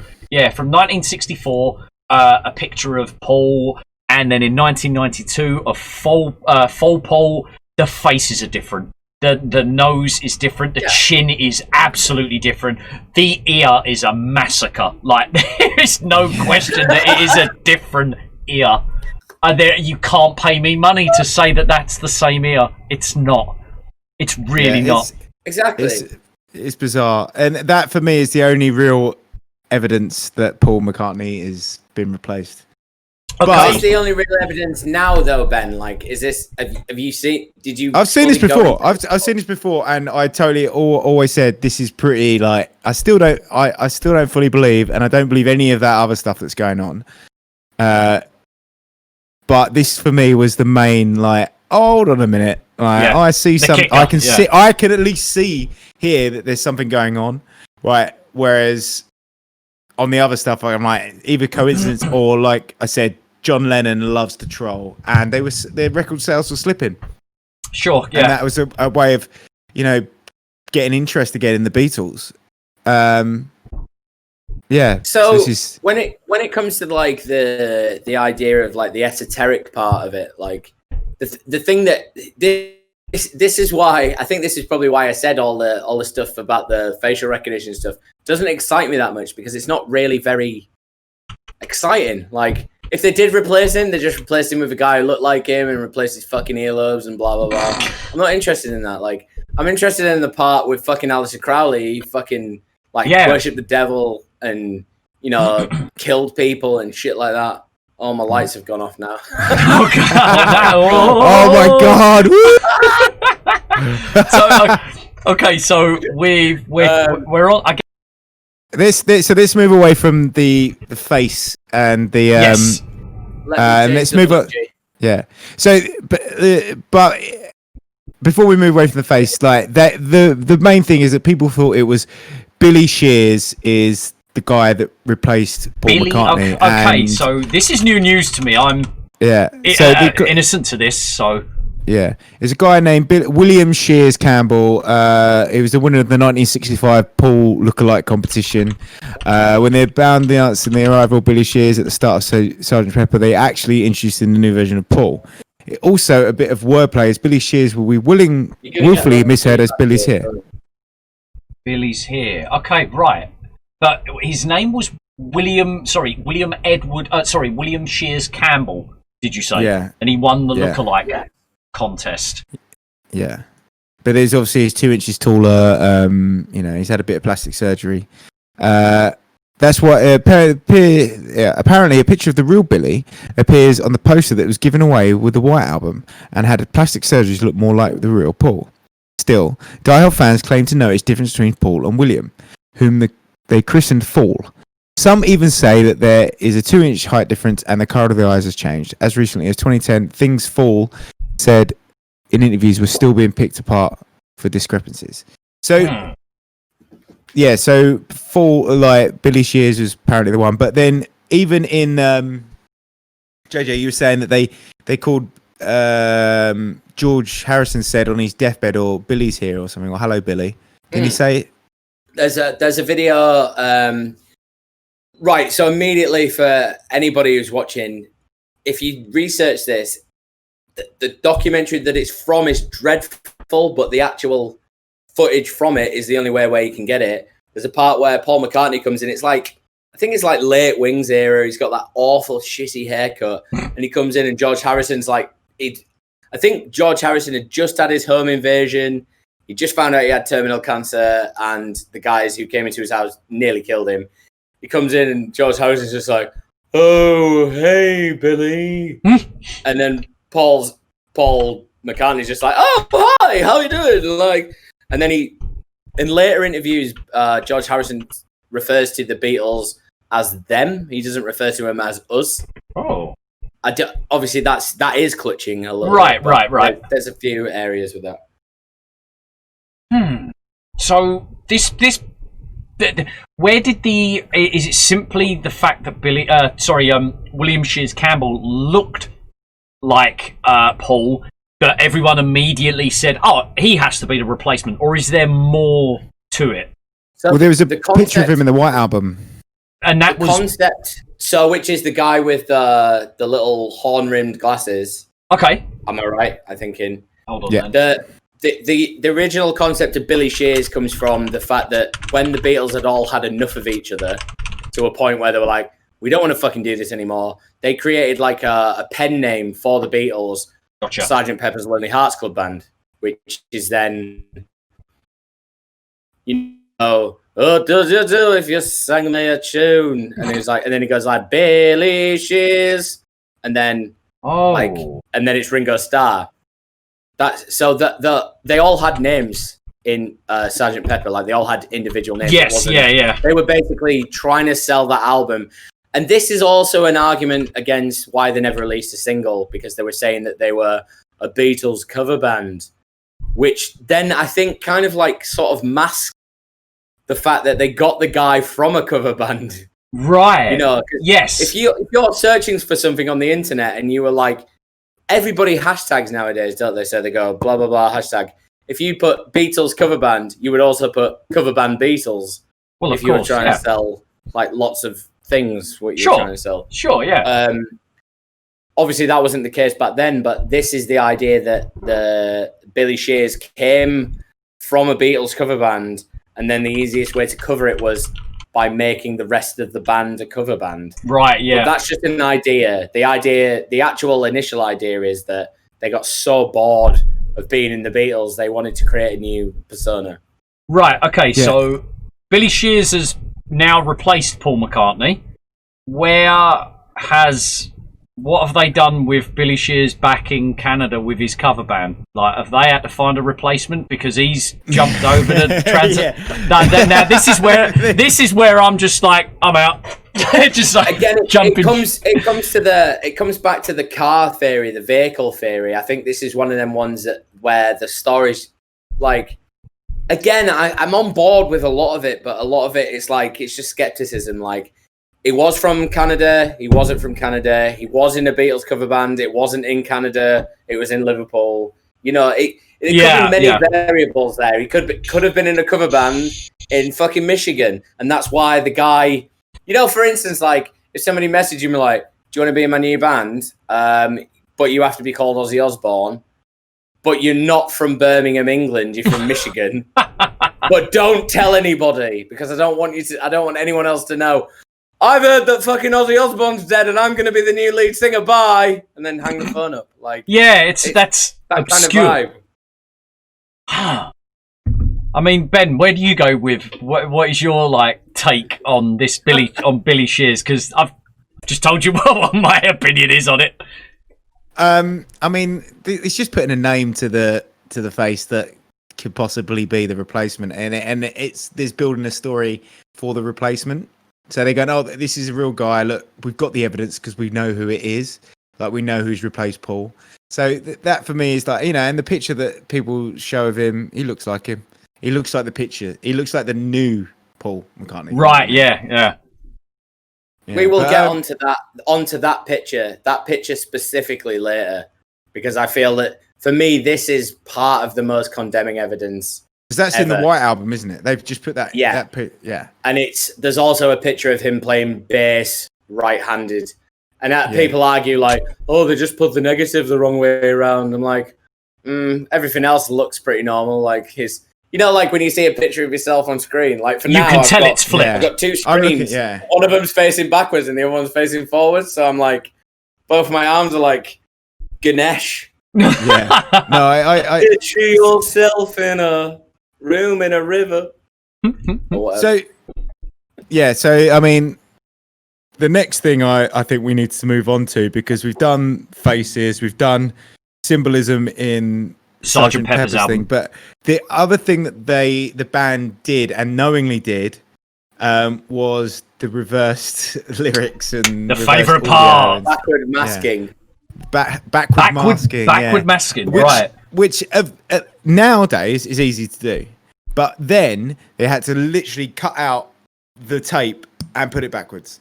Is it? And they also had to mix it backwards. So so there was a lot of ideas that you would take it out backwards, turn it around, cut it in, and then you would sing forwards and then turn it back. And you've got crazy music backwards, but normal forward lyrics. That Ian Brown sounds like a lot. Oasis did it. So you boys have been in the music industry, and I was totally oblivious to the fact. So you would say there is some fair amount of complexity to doing that sort of stuff back then, for how elaborate it sounds. Oh, it's mass manipulation now. You're just like, I'll just move that. Yes, Fucking dreadful. Like back then, they were all just like, I'm fucking high as fuck. Let's just fucking turn it around. Yeah. And let's cut it apart. Wouldn't it be? Yeah. Before you drop that acid, you've heard Paul's apparently dead. Wouldn't it be hilarious if, like, and then obviously it just well, that's my view on where it went, is that they were like, well, let's play with it. Yeah. Exactly what would happen if we were in a band and someone said, did you hear JJ's dead? We'd be like, let's play on that. That's happening. You're like, fuck! Hear me out. So I hated that cunt. But the messages that they say, or apparently say, because a lot of people hear different things, and the band have said it's one thing, and people have said the other thing. So my favourite one is the he's dead, miss him. That one. Oh, yeah. So, can we just, before we go into this too much, we have to point out that none of the backward masking happened until Sgt. Pepper's. So there was no backward masking on any Beatles wasn't there something? There was stuff on Revolver, wasn't there? I thought there was something in Revolver. But the idea that Revolver again was remastered So like, there's a lot of stuff in Revolver that wasn't in the original album. Right? Okay. Yeah, which was a year before he died. So 1999, he died. So I think Ben said he's going to be cutting in some of the audio. I might do. Yes, that's what I'm saying, because we don't know what platforms, copyright infringement, and I think you have to, but I think it's probably going to be copyright infringement. Yeah. So what I'll do? It's one of them subjects that's been fucking done. Yeah, we'll put links in the description. Links in the description. I love him.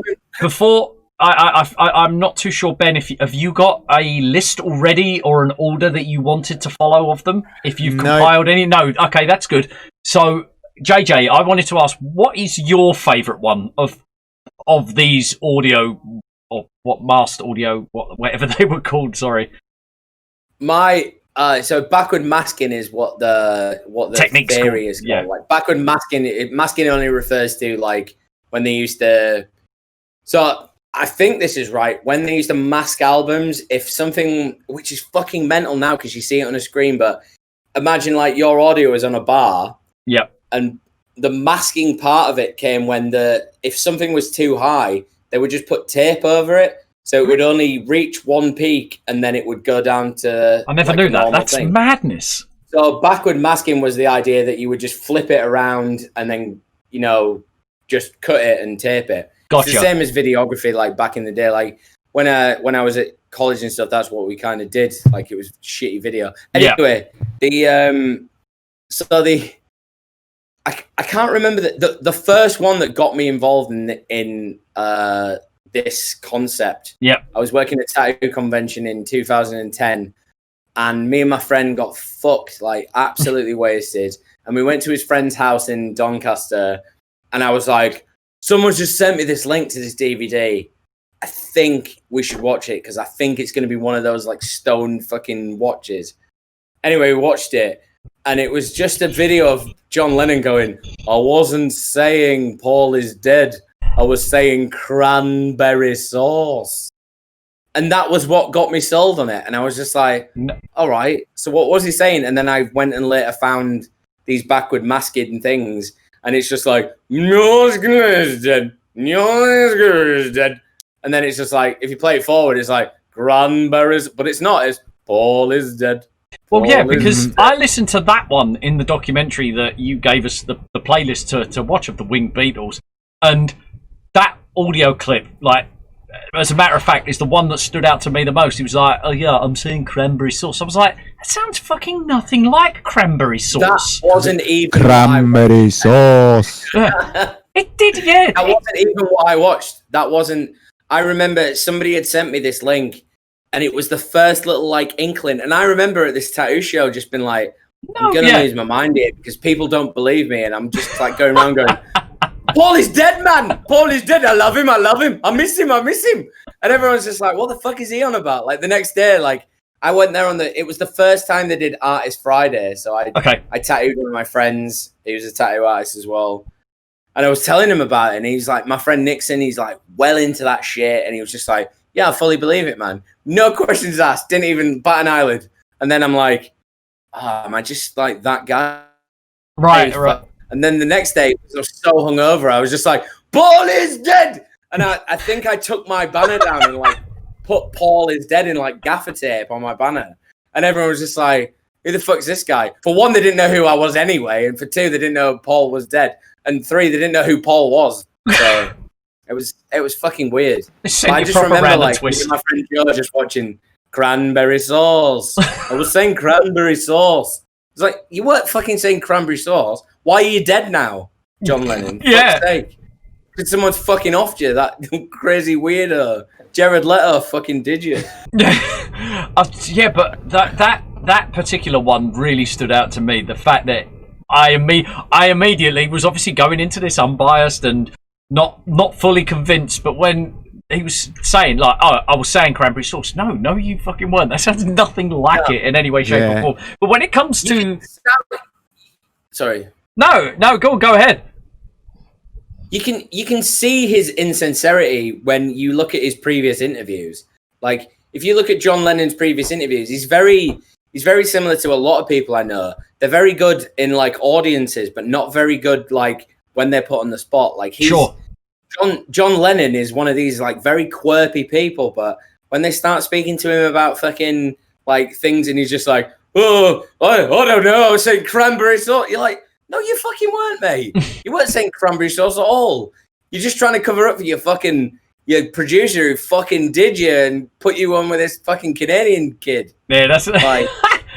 So Ben, go on. What's your take? He definitely doesn't say cranberry sauce. No. That's another one where I'm like, I feel like people are hearing what they want to hear. Because I think he's saying, I'm bored.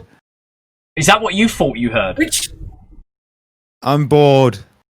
So it's from Strawberry Fields, this is one thing that people need to realize about that Strawberry Fields album. It was recorded before Sgt. Pepper's. Yes, and released as a B-side after Sgt. Pepper's. And this is the hard part because, but the idea that you can learn, so Ian Brown learned how to sing backwards. Okay. To record a song. I can't remember the song. Wow. But he learned how to sing backwards. The Beatles were just like, we've got loads of money, we're going to fucking just do whatever we want. And I was just like, oh, that sounds like you're dead, mate. Like, let's just do that. You're dead, mate. It just seems like, it's just like a bunch of 20-year-olds just mucking about in the studio, unlimited money, unlimited time. They lived in the studio, like the amount of their output.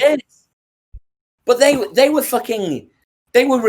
turning over albums in 5 days. Right. Yeah. It's pure madness. 5 fucking days. Like that is unheard of now. Like, it's not unheard of when you talk about like small bands, but it's unheard of when you talk about like, because most of them are fucking prima donna wankers. They're just like, oh, I want to spend as much time as possible. Like, those guys, we know them as the fucking Beatles, like the biggest band in the world.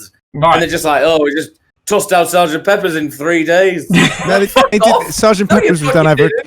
Sgt. Pepper's was done over 6 months or 5 months or something. Sgt. Pepper's was done over 6 months, but 6 months but then, is still not for that album. Yeah, I just think it's mucking about, but Yeah, like with particularly all of them. Is that what you're saying? Like all of the backwards sort of. Because to me, the audio recording is something you do, isn't it? Like, with the audio reversing, to me, is the weakest part of this case, in my opinion. Oh, here we go, Jay. Rumble, Jay. It's the strongest part. This is what's interesting. Because JJ was clearly thinking that the photography side of things is obviously what was going to hook us, and probably the least. He probably didn't expect us to actually be fully hooked on that side of things. Whereas my opinion was that JJ would think that the audio is the least impressive pieces of evidence, but clearly by that reaction, purely, like the way I'm seeing JJ's thoughts on this is that he's purely wrapped up in the conspiracy and the cover up. That's it. He loves the cover up. I'm not gonna lie, man. I fucking do. I love it. And I said at the beginning, I love the idea. I think the idea is more important than the actual thing. Like, you've got to think about, like, I don't want to get too emotional now, but you've got to think about like the people who it actually affected, like Paul McCartney's mum and dad. Like, for instance, why did like no one contacted those guys? Did like, is Paul dead? There you go. There's $1 million. Shut up, love. Or was she fucking suicided? You just got to think about these. Like, I'm fully invested in the idea. Yeah. Like, this rumors like someone's one of the things that I heard someone recounting something that happened at a party. It was actually at the Jane Asher and Paul McCartney's engagement party. Jane Asher. Yeah, so they were at the engagement party and Paul was with another woman, and they were like going, "Oh, isn't she meant to be with Paul?" And someone goes, "Oh no, not that one. Yeah, that's not Paul." Yeah. So that, but then that could be bullshit. That gets weird because that was meant to be before the actual crash happened. So there's like, imagine if it was like a fucking double dupe. Like, Paul died well before this. And they were like, oh, well, it'd be good to make this idea up. And then we actually do replace him with somebody else. Like, I always just think that every single person that has any money invested in these people has a motive to fucking do people over. Because, you know, like me and Ben Dean, right? We had a chat the other week about like my band and our bands in general, and we were talking about like I used to be I still am pretty overweight, but I used to be fucking hugely overweight. And we had this idea, like I had this concept that was like people are trying to mold me into something, but to do better for the rest of the whole band. Right. But in my mind, I was like, this is punk rock and I want to fucking do what I'm doing. Like, you know, granted, like now I'm like, you know, healthier than I was, but it's one of them things. It's just like those guys at the time, like especially the Epstein thing. Like you look at, for instance, Lynyrd Skynyrd. Okay, yeah. They all died in a fucking plane crash. Yeah. And Lynyrd Skynyrd's still a band. Like all of them died. The whole band. But the band is still but they're still active. A band. Yeah. Yeah, exactly. Like what the fuck? Like Paul McCartney's.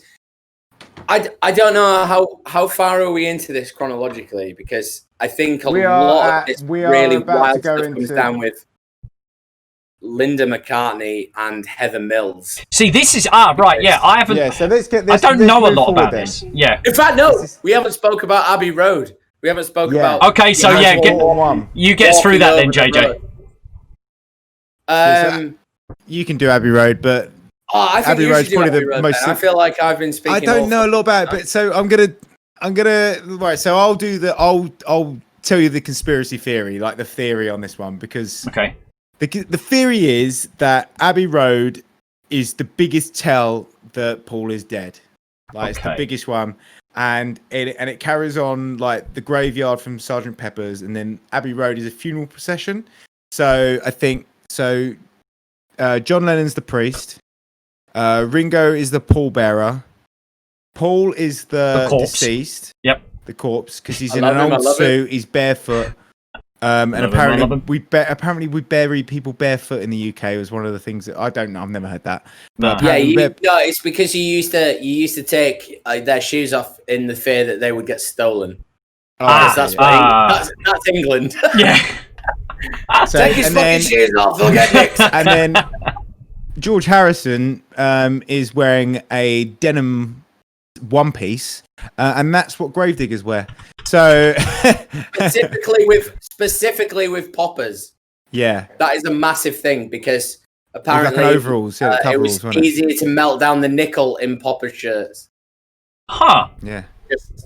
Just so, and then there's a 3 dots in there. There's the dots that make a 3, and it says Beatles. So there's only 3 Beatles. Yes. There's a woman so in the back. Now this is where it gets a bit creepy, and it sends shivers down my spine. This when I talk about this bit.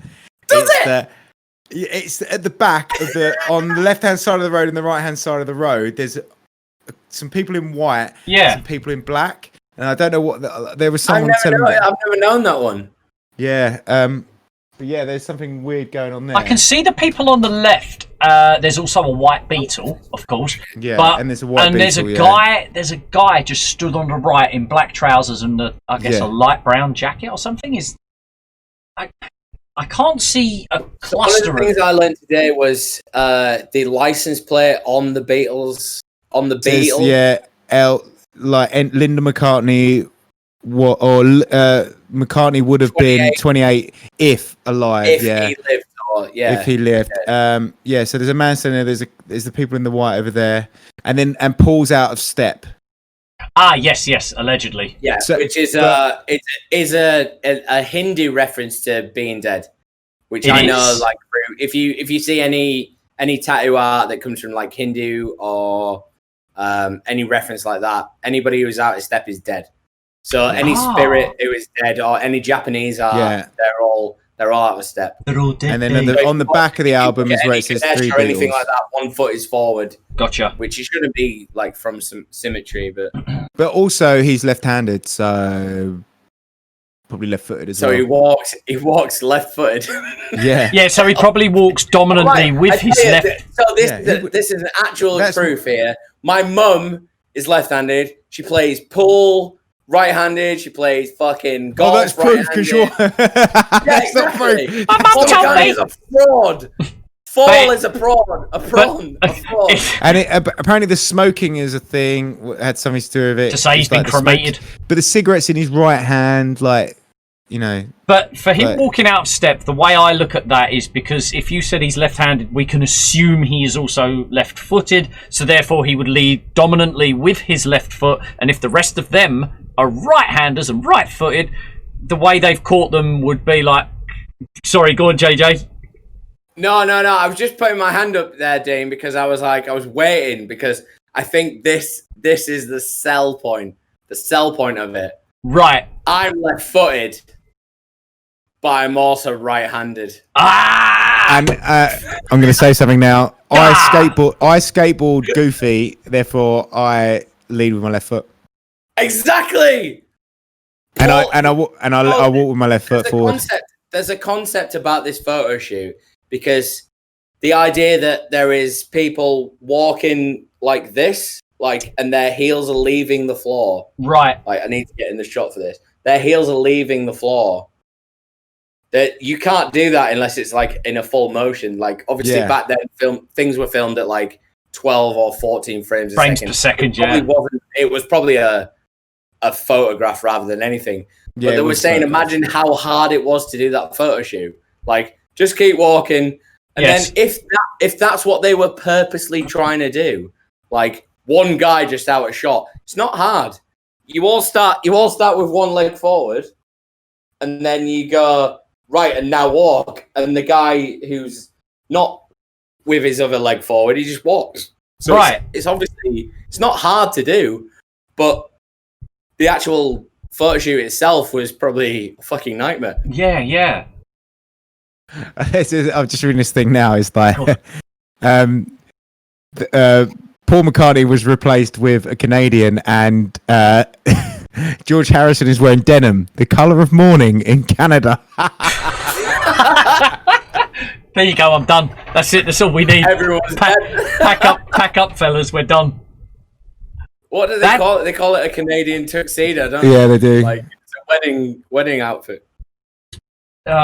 I would say at the moment as well, the last thing about the Abbey Road conspiracy or evidence, like I mentioned, I think before we went live, or earlier on in the episode, was the fact that allegedly a break in the trees that leads you to seeing part of the house behind it or flat behind it is supposed to look like Paul's face, like at an angle or something.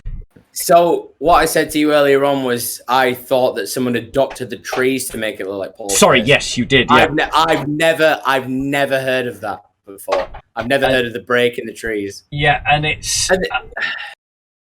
that to me is nothing. Is it a grasp? Yeah, it's right. a grasp. Oh, yeah.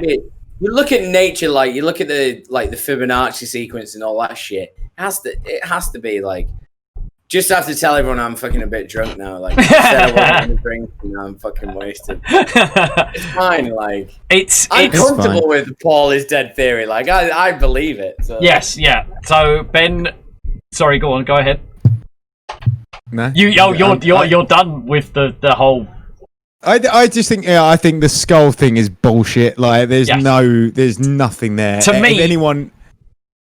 That's bullshit. That's just another one like going, oh yeah, and look, skull in the corner. Skull represents death, blur. Like, yeah. So far, the Abbey Road, when it comes to rating and evidence, is way down the bottom. I mean, I get the symbolism. It's a very conscious decision to do, though. Yeah. Like, it's a very conscious thing to do. Like.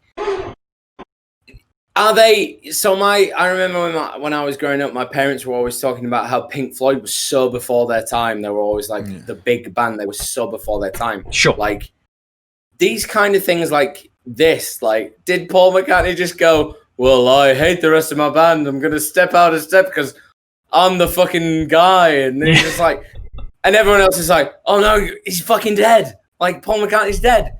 I don't think that's the case. Like, I genuinely, I feel like you have to have like such a deep intellect to do that. Maybe I'm just daft as fuck, but like, I feel. Do you not feel like it was just different? It was just an accident. No, I've, like I said, Ben, like, I've been in vans with Ollie for fucking years, and some of the stuff that comes out of his mouth, I'm just like, what the fuck are you talking about? But if he's my fucking John Lennon and I'm Paul McCartney, like, I don't want to buy an Aston Martin. Like, like a bad omen. Never be in a band again. Like, yeah. So like what you guys are saying is, sorry again, JJ. For listeners, JJ and Ben were pretty relevant in the music industry, and they know these types of things that. Well, they know about, like, I guess, like, things that go on and get talked about for the progression of things and stuff like that. You can see logically why they would possibly pose something like this.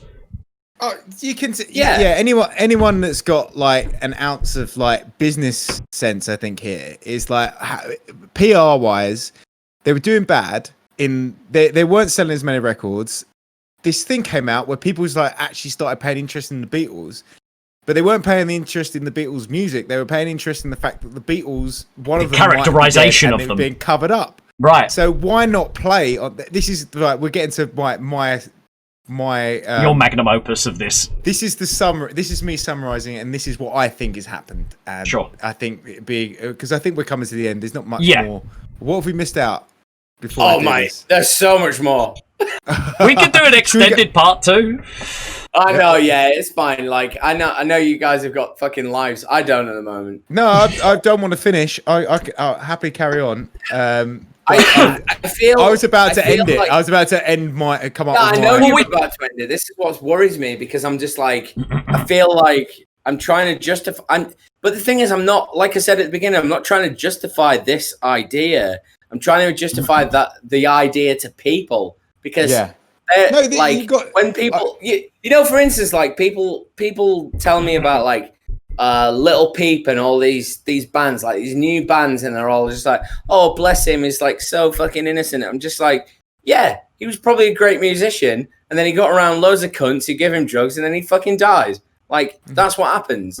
But there's also fucking loads of people who get influenced by like the big boys, and they're just like, you know, we need a taste of that. Look a little bit slimmer and maybe look a little bit better, and then you'll sell some records, and then you'll meet a lovely person like Linda McCartney, who's a vegetarian. She makes sausages out of fucking grass, like, you know, and then like, well, particularly, I think it's correct at this point that we do need to start summarizing it up on what we do believe of it. But leading from what JJ is getting into, I think this genuinely deserves a bonus episode with the more so. So I'd be happy to summarize the core of what we've got at the minute.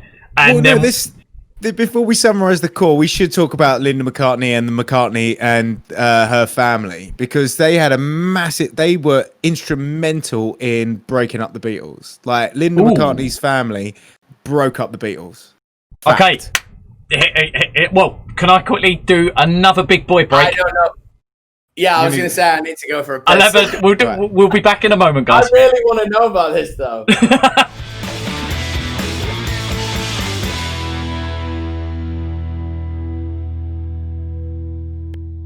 Let's get on to the Eastmans, and which are Linda McCartney. Linda McCartney, before she was married to Paul McCartney, was Linda Eastman.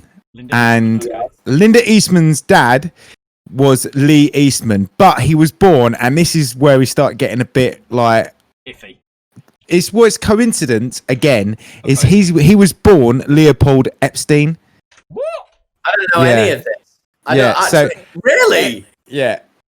So Linda, So right. So I genuinely don't know any of this shit. Yeah. So anyway, Linda McCartney's dad, Lee Eastman, was Paul McCartney's manager for his solo career. So he was Lee Eastman and his son, I think. Right. I think Lee and his son, Brian. Yeah. So did they meet Wings era? Like they met while they were still in the Beatles. Okay, yeah. So the Beatles have never really broken up. That's the. Yeah, but they did. Yeah, like it was Lee and John Eastman, I think, were the guys that did this. Right.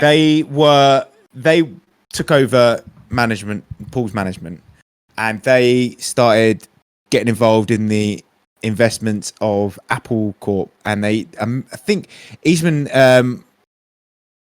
the Apple Corp got in trouble, and Eastman and Alan Klein, who was some business mogul guy, they took on the reins of the company, but dodgy as fuck.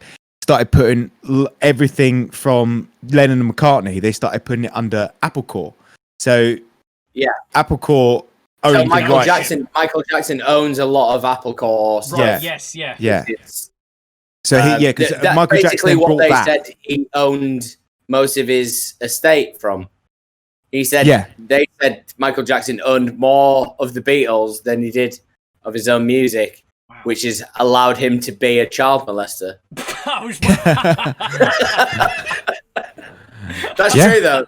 They said he earned and it's something ridiculous. It's like 12% a week, and he earned something like £1.5 million, and allowed him to be a fucking noncer. Like what the fuck? Yeah. Okay. Yeah. So I have an ISA, right, and I get like 50 quid a week from it. Like bullshit. That's a lot, though, 50 quid a week from an ISA.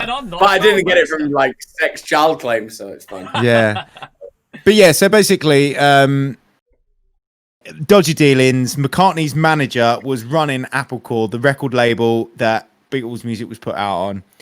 And slowly but surely, everything got kind of put into McCartney's name, and like it was all really dodgy. Siphoned off. Yeah, it got siphoned off. So everything eventually, and McCartney left. So basically, John Lennon was about to release his solo record, but he was convinced by everyone, like they were like, release Abbey Road, then release your solo album with Yoko Ono. Yeah. Which is everyone kind of what happened, everyone thinks that Yoko Ono split up the Beatles, but it wasn't. It was Linda McCartney's. It was the takeover of Apple Corp.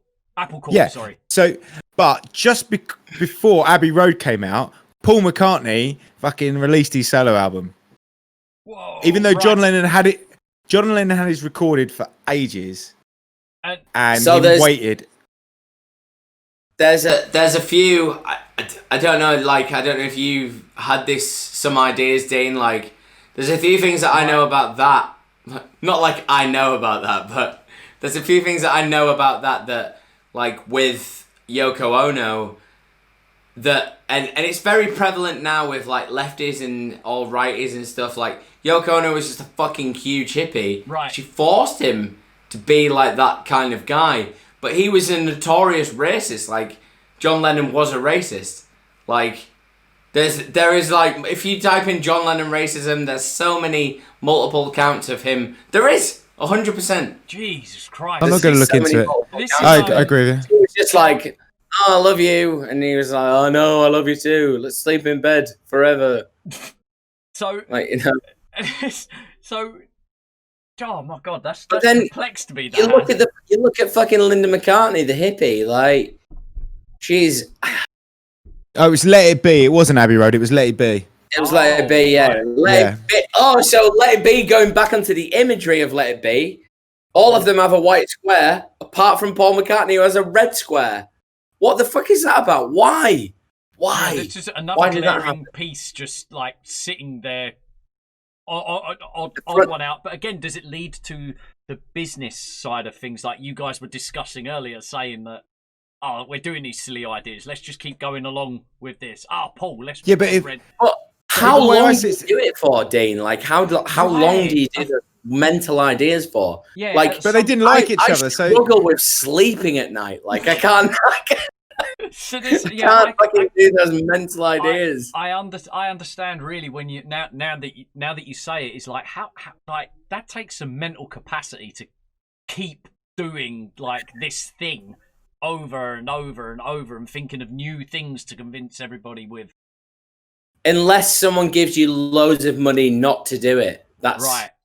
You know, what monetary value does your kind of silence become? Like, if someone said to me, "Don't tell anybody about your friend who's and this is bad, and this is really bad," and then, like, maybe you can cut this out afterwards, Ben. No, don't say it then. Don't say it because I can't bother to cut it out. Oh, all right, okay.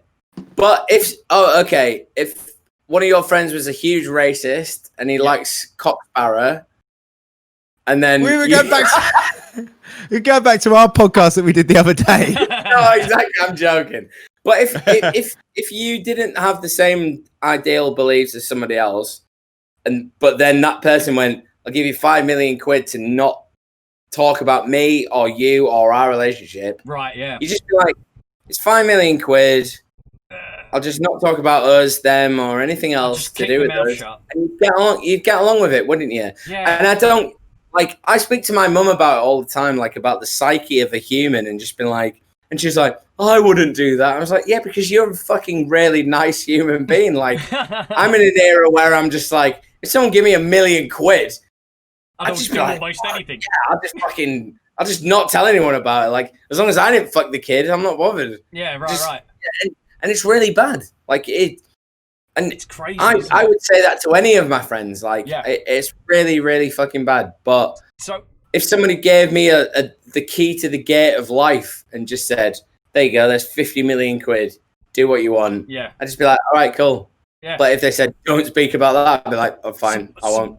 So what is it, the significance about the breakup of the Beatles that would also be part or partially connected to Paul's death? Like, what is it about the breakup and the Apple Corp takeover of the Beatles? What I don't understand is, and this is where I'm gonna start rapping. I'm gonna give you my, because obviously, Dean, you need to give your summary of what you think the thing is. JJ, you need to tell everyone that you still believe it. I still do believe it. I'll believe it forever. I tried some cigarettes. So I've heard the Beatles own them as well. The way I like, if there was that much, if Paul was dead and he wasn't the real Paul McCartney anymore, and then he started fucking with, which is, for me, makes me think that it leads me to think that actually maybe it isn't the real Paul, because Paul's just trying to take everything now. Like, he's like going, "I've got the keys to the castle. Yeah. I've got everything." They've all signed away their like beliefs that I'm not Paul McCartney. Legally, I am Paul McCartney. There is no evidence saying I'm not Paul McCartney. Right? This is, for me, this is something that actually could make it true. Is that now he's got everything. He's released 3 albums with them as Paul McCartney. Everything's set in stone as he is Paul McCartney. He's then gone, right, now I'm going to get everything. Because he's probably getting, at that point, if you were a hired gun for a band, because that's what he is. He's not. I get excited. I'm like, I just heard hired gun. I'm like, yeah. He's a hired gun. He's probably only earning like a certain amount as Billy Shears, Paul McCartney impersonator.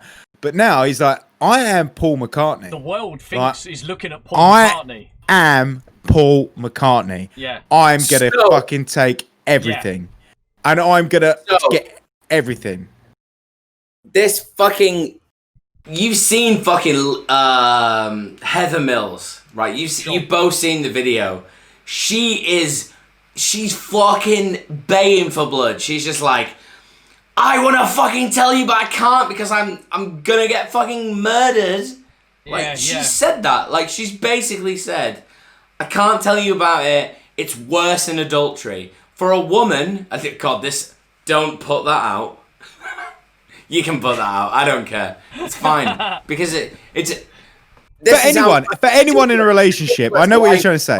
Yes. Like, it's ridiculous, as ridiculous as life has got.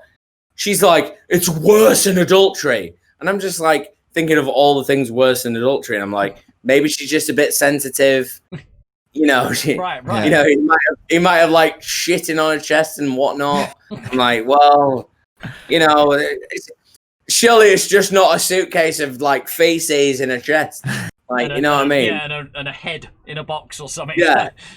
Somebody pointed out a couple of days ago that it could have been like, you know, that fucking that thing where they like being a child, and it was like a little headdress and a little dummy in a diaper, and it said Paul on it. What? Like, she was like, it's worse than adultery. Oh, it's like child play, and they're like, yeah, like this little Paul McCartney diaper. And she says she's got the like Beatles album on it. Does she say that she's got like a box then of evidence or something? Yeah, that would. If anything happens to her, we'll go live. She says, I've got a box of evidence, and if I was to die, this box of evidence goes to so and so, and it's blurred out. And in I think 2011, I think George Harrison was alive, but her security. George Harrison was alive in 2011, surely. No, he died in like the early noughties. No, he didn't. 2001. Oh, there you go. That's all right. 2011. The early noughties. Right. So sorry. Yeah, go ahead, JJ. So the concept that she had this box of information that would go to people who are around her. At the end of the Winged Beatle, and I don't know anything about this, but at the end of the Winged Beatle, her security guard gets murdered, right? I think that was 2011. Yeah. He gets run, you know, like in the Matrix, where they're just like, "No, Neo, no," and then the bus runs him over. Yeah. I think that happened to her, but he got diagnosed as like insane. But that's quite easy to diagnose someone who's insane afterwards when he's like, your fucking husband's not dead. He's also in the Beatles. Yeah, exactly, yeah. So Ben, Heather Mills. So the Heather Mills thing for me, I was like, what does she have on him? Like it it could be that suitcase. It could be straight up evidence that Paul McCartney is Billy Shears or William Campbell or whatever. Yeah. But it could also be that he's a nonce, or it could be that he's he's an abuser, you know. So that could. It's intriguing though. It's intriguing, but worse than much money. Did you see how much money she got from that? 16 million or something. Yeah, it was a fucking very, very big amount. Because he was worth I thought it was like £40 million. No, it was like, it was a mere 16. So to sit there and say huh? A mere 16 million. Oh well. Considering that she'd married and had a kid with him, and that he was worth $1 billion, or his net worth at that time. Yeah, bear in mind, our fucking child is a fucking millionaire, and so is Linda McCartney's child as well. Like children, yeah.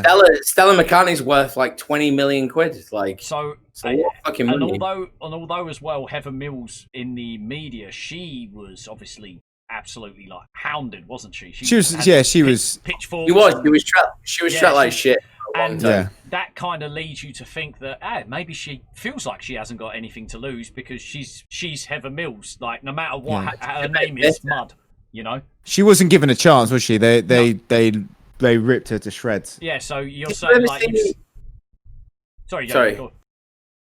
No, I was going to say we've got such a delay on this. Like, did you ever see how bad the Beatles treated Linda McCartney before he really met her? Like before he got married to her? Like in my mind, like their relationship was like a long relationship, but it really wasn't. It wasn't a long time. Like it was probably less than 10 years. And she was like verbally abused or whatever by him. She was like not. Apparently he was a fucking asshole. Oh. But then again, I've eaten her fucking sausages. They're disgusting. I quite like them. The best ones with cheese in, and I can't fucking eat them either. So they're fucking rubbish. No, I like the sausages. They're the closest to. We're totally off subject, but they're the best vegetarian sausages. They're literally like Paul McCartney mincemeat. That's what you're eating. Like, fake. This is why you don't believe in the conspiracy theory, because you're just like, I've ingested him. It all comes down to Aleister Crowley again. Yeah. Aleister Crowley would be like, "You've ingested him. There we go. Paul is dead. Paul is dead. I miss him. I miss him. Miss him. Miss him. So Heather Mills is your golden nugget, Ben. Well, I think if she's got the opportunity. Yes. She's got the she obviously holds the like, you know, there probably isn't anything there, but if she does, she needs to bring it out. Yeah, and then die. But the only way it's going to happen is if someone offs her. I've seen the Winged Beetle, right? Yeah. That part at the end where she's like, there's a picture of her holding the suitcase, and then the next is a shot of a guy throwing a suitcase into the air, and it's just like files flying everywhere, like. Woo! And it's just he was a tax evader or something like that. Yeah, I genuinely right. This is my genuine thought. Like, I thought in 2000, and I think they said it was going to happen in 2017 or 2016. I genuinely was like, "Oh my god, this is really going to happen. It's going to come out soon," and it never did. And this is why I think it maybe is like it's too far gone. I can't believe it anymore. I think anyone that really knows is dead. Ringo probably was never let in on it. Yeah. Ringo's a daft cunt. Like, imagine if Ringo saw all these fucking podcasts. Like, Ringo's just like, "Oh, I don't care. I've just got loads of money all the time. Why did I will not reply. Number 5. Nobody ever sees. There will be no more. There will be no more messages. There will be no more letters. I will not reply." Do you remember that when he used to reply to every single fan letter he got? Oh God, what a bad idea. Yeah. What time is it where you are? 5:20 here. Normal time. It's 10 here. So I reckon we can record another one now. Sorry, go on, Ben. So when it comes to the whether Paul is dead or not, I genuinely think that Paul is it's the same Paul McCartney that was alive. Come on. No, but I genuinely don't, but it's cool. I don't mind. But I think that the Beatles themselves definitely played on the fact that people thought he was dead. Yeah. There's a definite spike in record sales when this conspiracy started, and they started playing up to it, and they started putting all these little messages and these little nods to Paul being dead, like in the Magical Mystery Tour. They had like he's the only one in the Black Rose and things like that. I know there's so much we missed out on, like the Black Rose, the Yellow Submarine. We missed out on all of that. Yeah, there's a lot of Yellow Submarine that we did miss out. There's fucking 5 Beatles and 2 of them are Paul. Like 2 of them are Paul. Like, yeah, 2 of them are Paul. We could do a bonus episode one day after this. Easy. I mean, we should revisit it. We aren't professional fucking CIA guys. Like, we be doing it. Somebody should be fucking telling the CIA, like, go and check out Paul McCartney and his fucking legless wife. Google and like fucking find out what's in that fucking case. Yeah. Like, I've never heard of Heather Mills again since this. Not since this. Since the briefcase. If you want to drop a like to Heather Mills and find out what's going on. I genuinely think that the whole thing is a hoax, and the Beatles knew about it, and they played up to it, and they made a big thing about, it sold records, and I would do the same thing. It was a PR dream. Right. But this is it. Like, speak to me about other PR dreams, Ben. This is like, I know everybody now is all fucking like auto-tuned up to shit and all this stuff, but speak to me about other PR dreams that are that elaborate. Like, we can't, because obviously it's not 20 years down the line. So when was but remember, we're looking at it from like the view of 20 years, 30 years of evidence, and all this compiled into one place. Like, this is drip fed to people at the time as like a little nod, is a little in joke, and it's just being extrapolated by the internet. Yeah. I thought we had you for a bit, Ben. I had you for a bit. Yeah, I don't know. Dean's always felt like kind of neutral in the thing, but I don't know if it's because me and Dean are new friends, and it's really you two are looking at each other on the screen, like facing each other like that. Yeah, exactly. I don't know if that's the case. Like, I'm not invested in many things, but like the Paul is Dead one is like a huge one for me. So to the Epstein one is like the fucking Seven Circle pedophile rings are like that is a dark thing to talk about. Like, so to summarize it, Ben, sorry, have you got anything left to?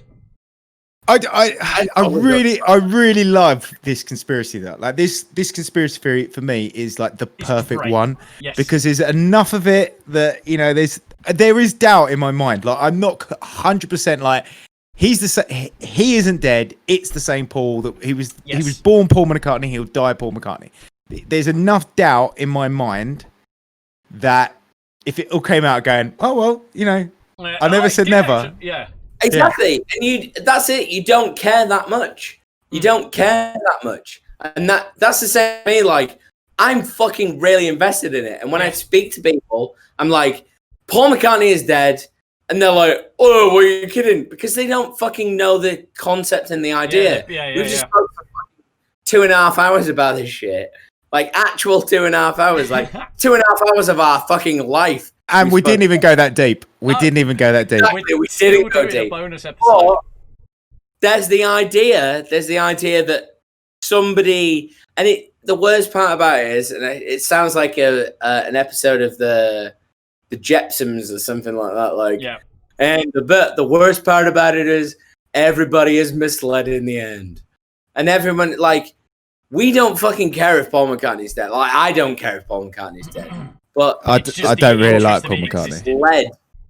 They were misled into an idea of a handsome guy, who just fucking had sex with a vegetarian and then had sex with a girl who only had one leg. Like, it's fucking all good. Did she? Right.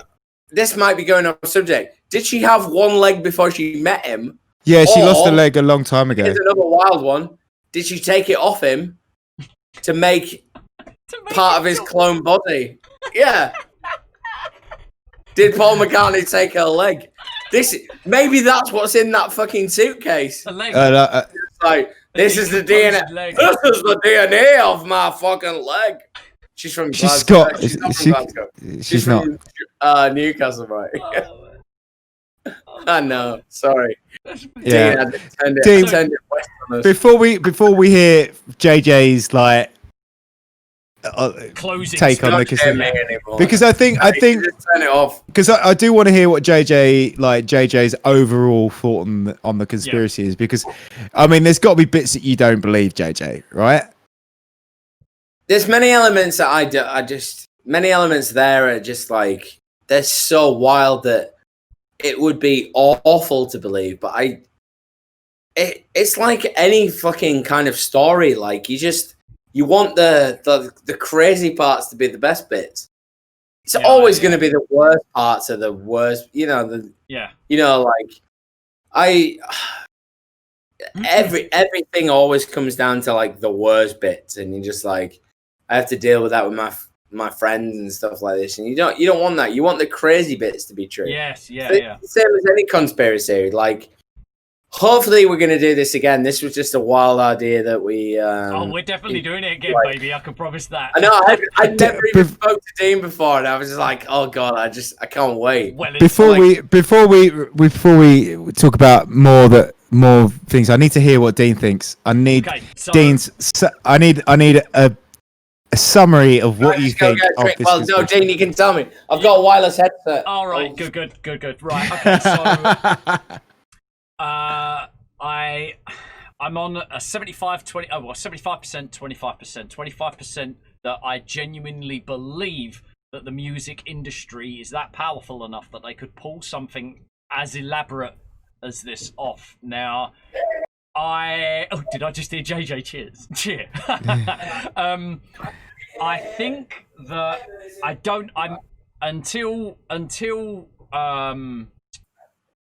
obviously, if it ever comes out, until we actually know he's dead, like, I'm not going to believe he is or he isn't. I do believe, like you said, Ben, the Beatles, if he isn't dead, they are totally in on it. They are like mopping the industry up and put the sheep up in general by just really, really confusing the hell out of the public. And it's working. It's a great theory within the conspiracy, and I'm invested and totally sold on that. However, when it comes to the physical evidence, it's the pictures of the Pauls.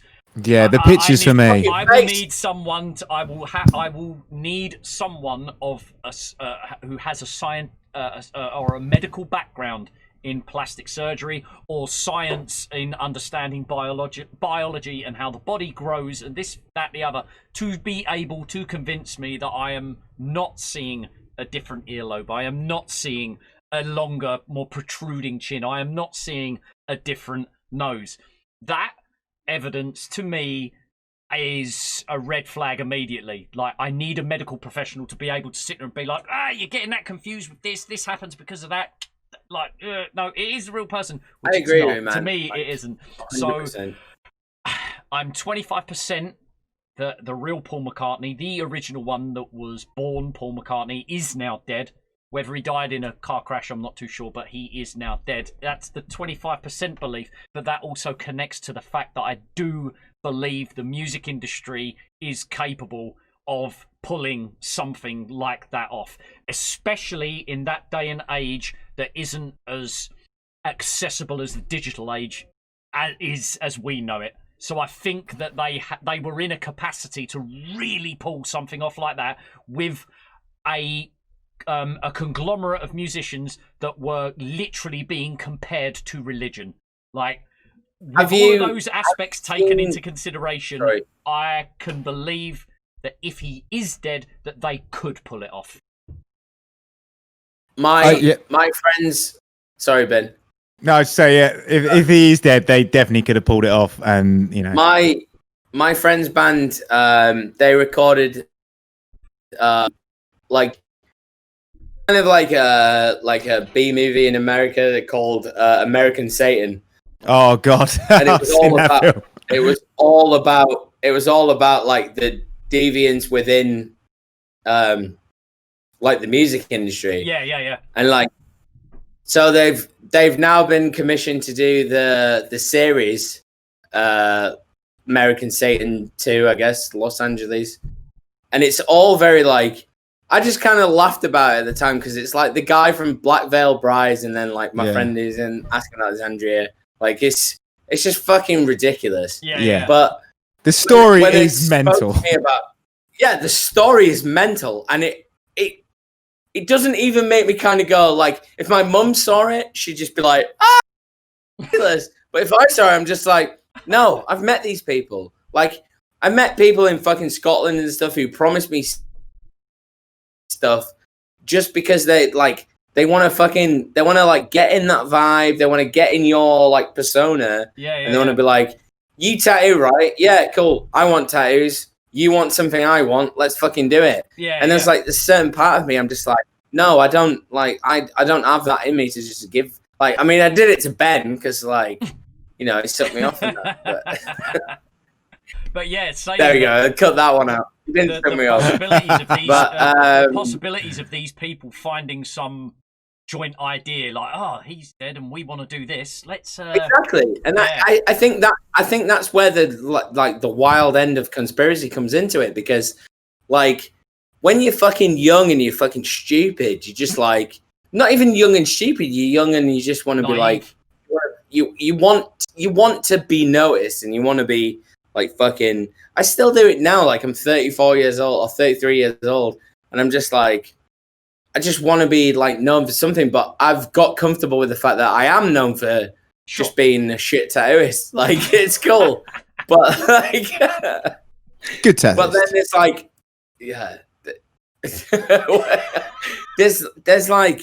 there's like people who like really like they really want to be known for this thing, like. You know, like we're doing this now because we're like we enjoy chatting to each other, and that's the best part. And we've got platforms to act that's accessible to a lot of people. Yeah, people will. People obviously, and it's obvious that people will sell their soul for fame. Look at things like Love Island and Big Brother and all those things. People would literally sell their souls to be famous, and it would not have been hard to get someone to drop it. Five of Big Brother. I got the last curtain call of it, and I honestly, that is my wholehearted truth. I did, and my mum was so excited about it, and I was just like, "Mum," and do you know what the weird part about it is? I was at Newcastle train station, and my mum rang me and told me my granddad had died, and then about 15 seconds later, they rang me off this fucking like dark number. I'm just like, yeah, you have to come down to and it was so weird. I've told you the story about when I had to speak to that fucking pineapple. It was so... Have I told you that? Yeah. No, I never heard that story. I'll tell you at another time. I can tell you it now, but no one would care now. That's the weird part. Yeah, we'll get into JJ's pineapple story at a later date. So tell me. So I guess the real what we all agree on here is that it definitely could happen. Yes. Definitely, people would do anything to be famous. Yep. And people would do anything to keep the money rolling in, right? So even if he isn't dead, I think that's what gets people going. Like, I think that's what, like, the interesting element of it is. Yeah, and the thing is, like, I obviously I've known you for a long time, Ben. Like, I've never met Dean, but I know Dean's a good guy. Like, we're just chatting, we're having a good fucking chat, and this is the difference between like people who a lot of people don't fucking understand like how weird things are. Like, yeah, and the possibility even like I know you, I can just tell you like you've done interesting things, man. Like, I can tell. Like, you look like an interesting guy to me. Hey, like, thanks, man. And you wouldn't be, would you, if you didn't know fucking Ben? Like, look at him. I thought it was right. Yeah. I thought you were going, you know, and that's one of these wild ideas.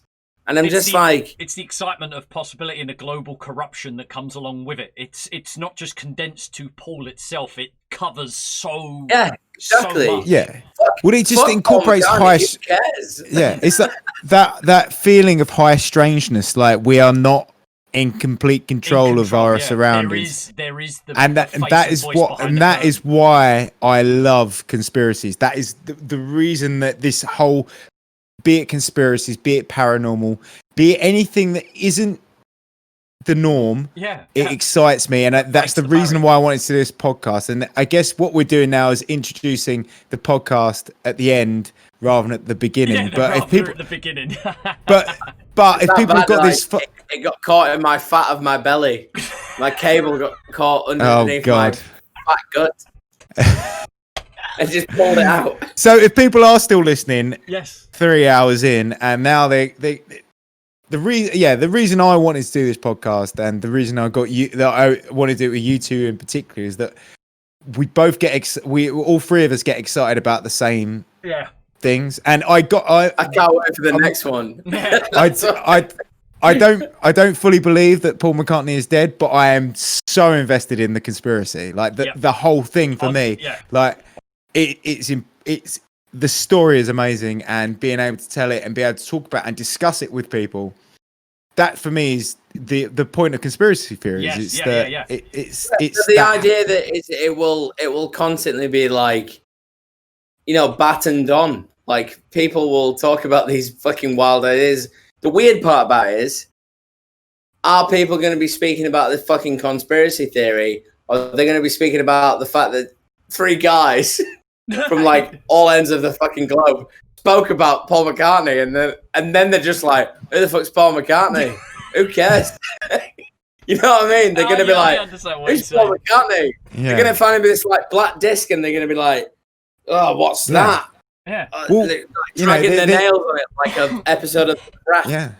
There's potential that people listening to this will find out. I mean, who Paul McCartney? Find out who the Beatles are and Paul McCartney from this, because it is like, you know, for us, the Beatles are part of the lexicon. They're part of pop culture. Sure. But for some people, the Beatles are just something from a radio advert, from an advert, like they've been used on an advert, or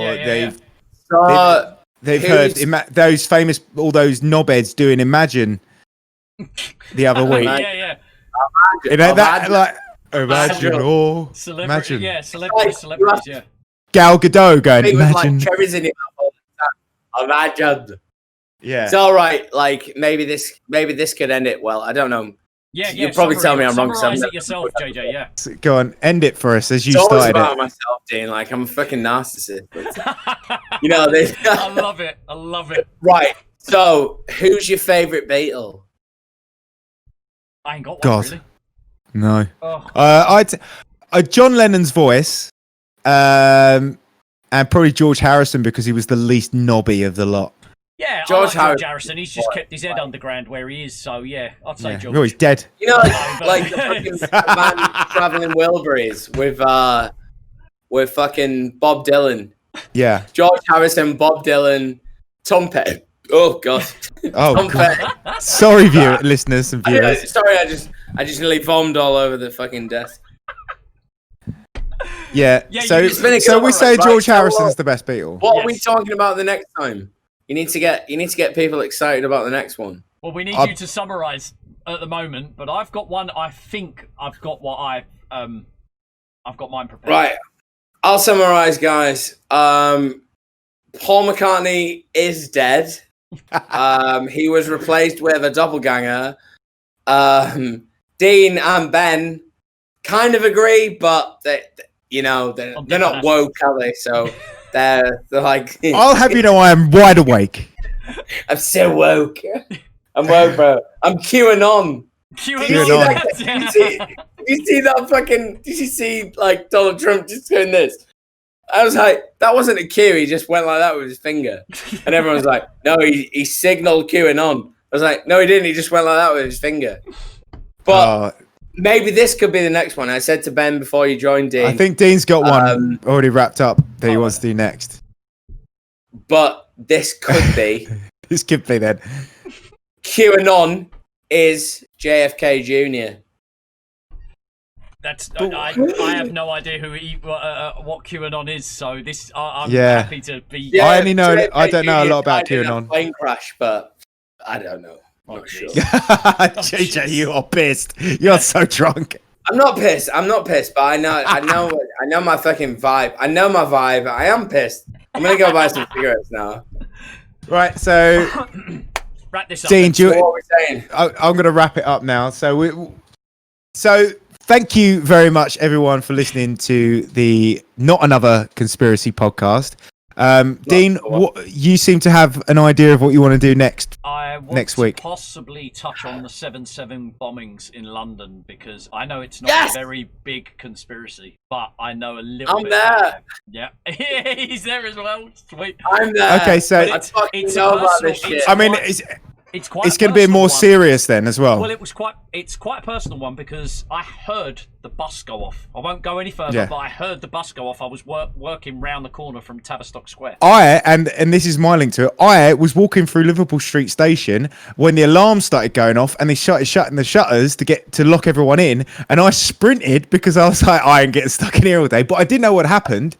I got to work, and it was like, like my mum was my phone had gone off. My mum was going mental, like because me and my dad worked together at the time. She's like, "Are you both okay?" I was like, "What do you mean?" Yeah. Yeah. I tell you what, So I was in Yorkshire, so I was just like, "Fuck that shit, let them do it." This will be fun as well because we've actually got personal accounts to connect to it, which is awesome. But yeah, so next episode, I hopefully will have everything together in enough time for next week. I don't know, but. I want to bring 7/7 bombings to it. Okay, 7/7 bombings next episode. So what time is it now? What time is it now, Dean? It's 20 to 10. 20 to 11. It's 20 to 6 for me. Exactly. Let's do it now. No, there's not. I'm going to bed. I got to get dinner when my wife's just come home from work. I ain't seen her all day. All right, I'm going to wrap this up. Go on then. Go on, wrap this up. So thank you for, if you have made it to the end of the first episode of Not Another Conspiracy Podcast. We've got an Instagram, which is Not Another Conspiracy, and a Twitter, which is Not Another Con. And if you're watching this, you know the YouTube channel already. Yep. And yeah, if you can, leave us reviews, comment, subscribe, everything you can do to kind of grow this as quickly as possible. And we'll see you next week. Thank you very much, everybody. Bye-bye. All right.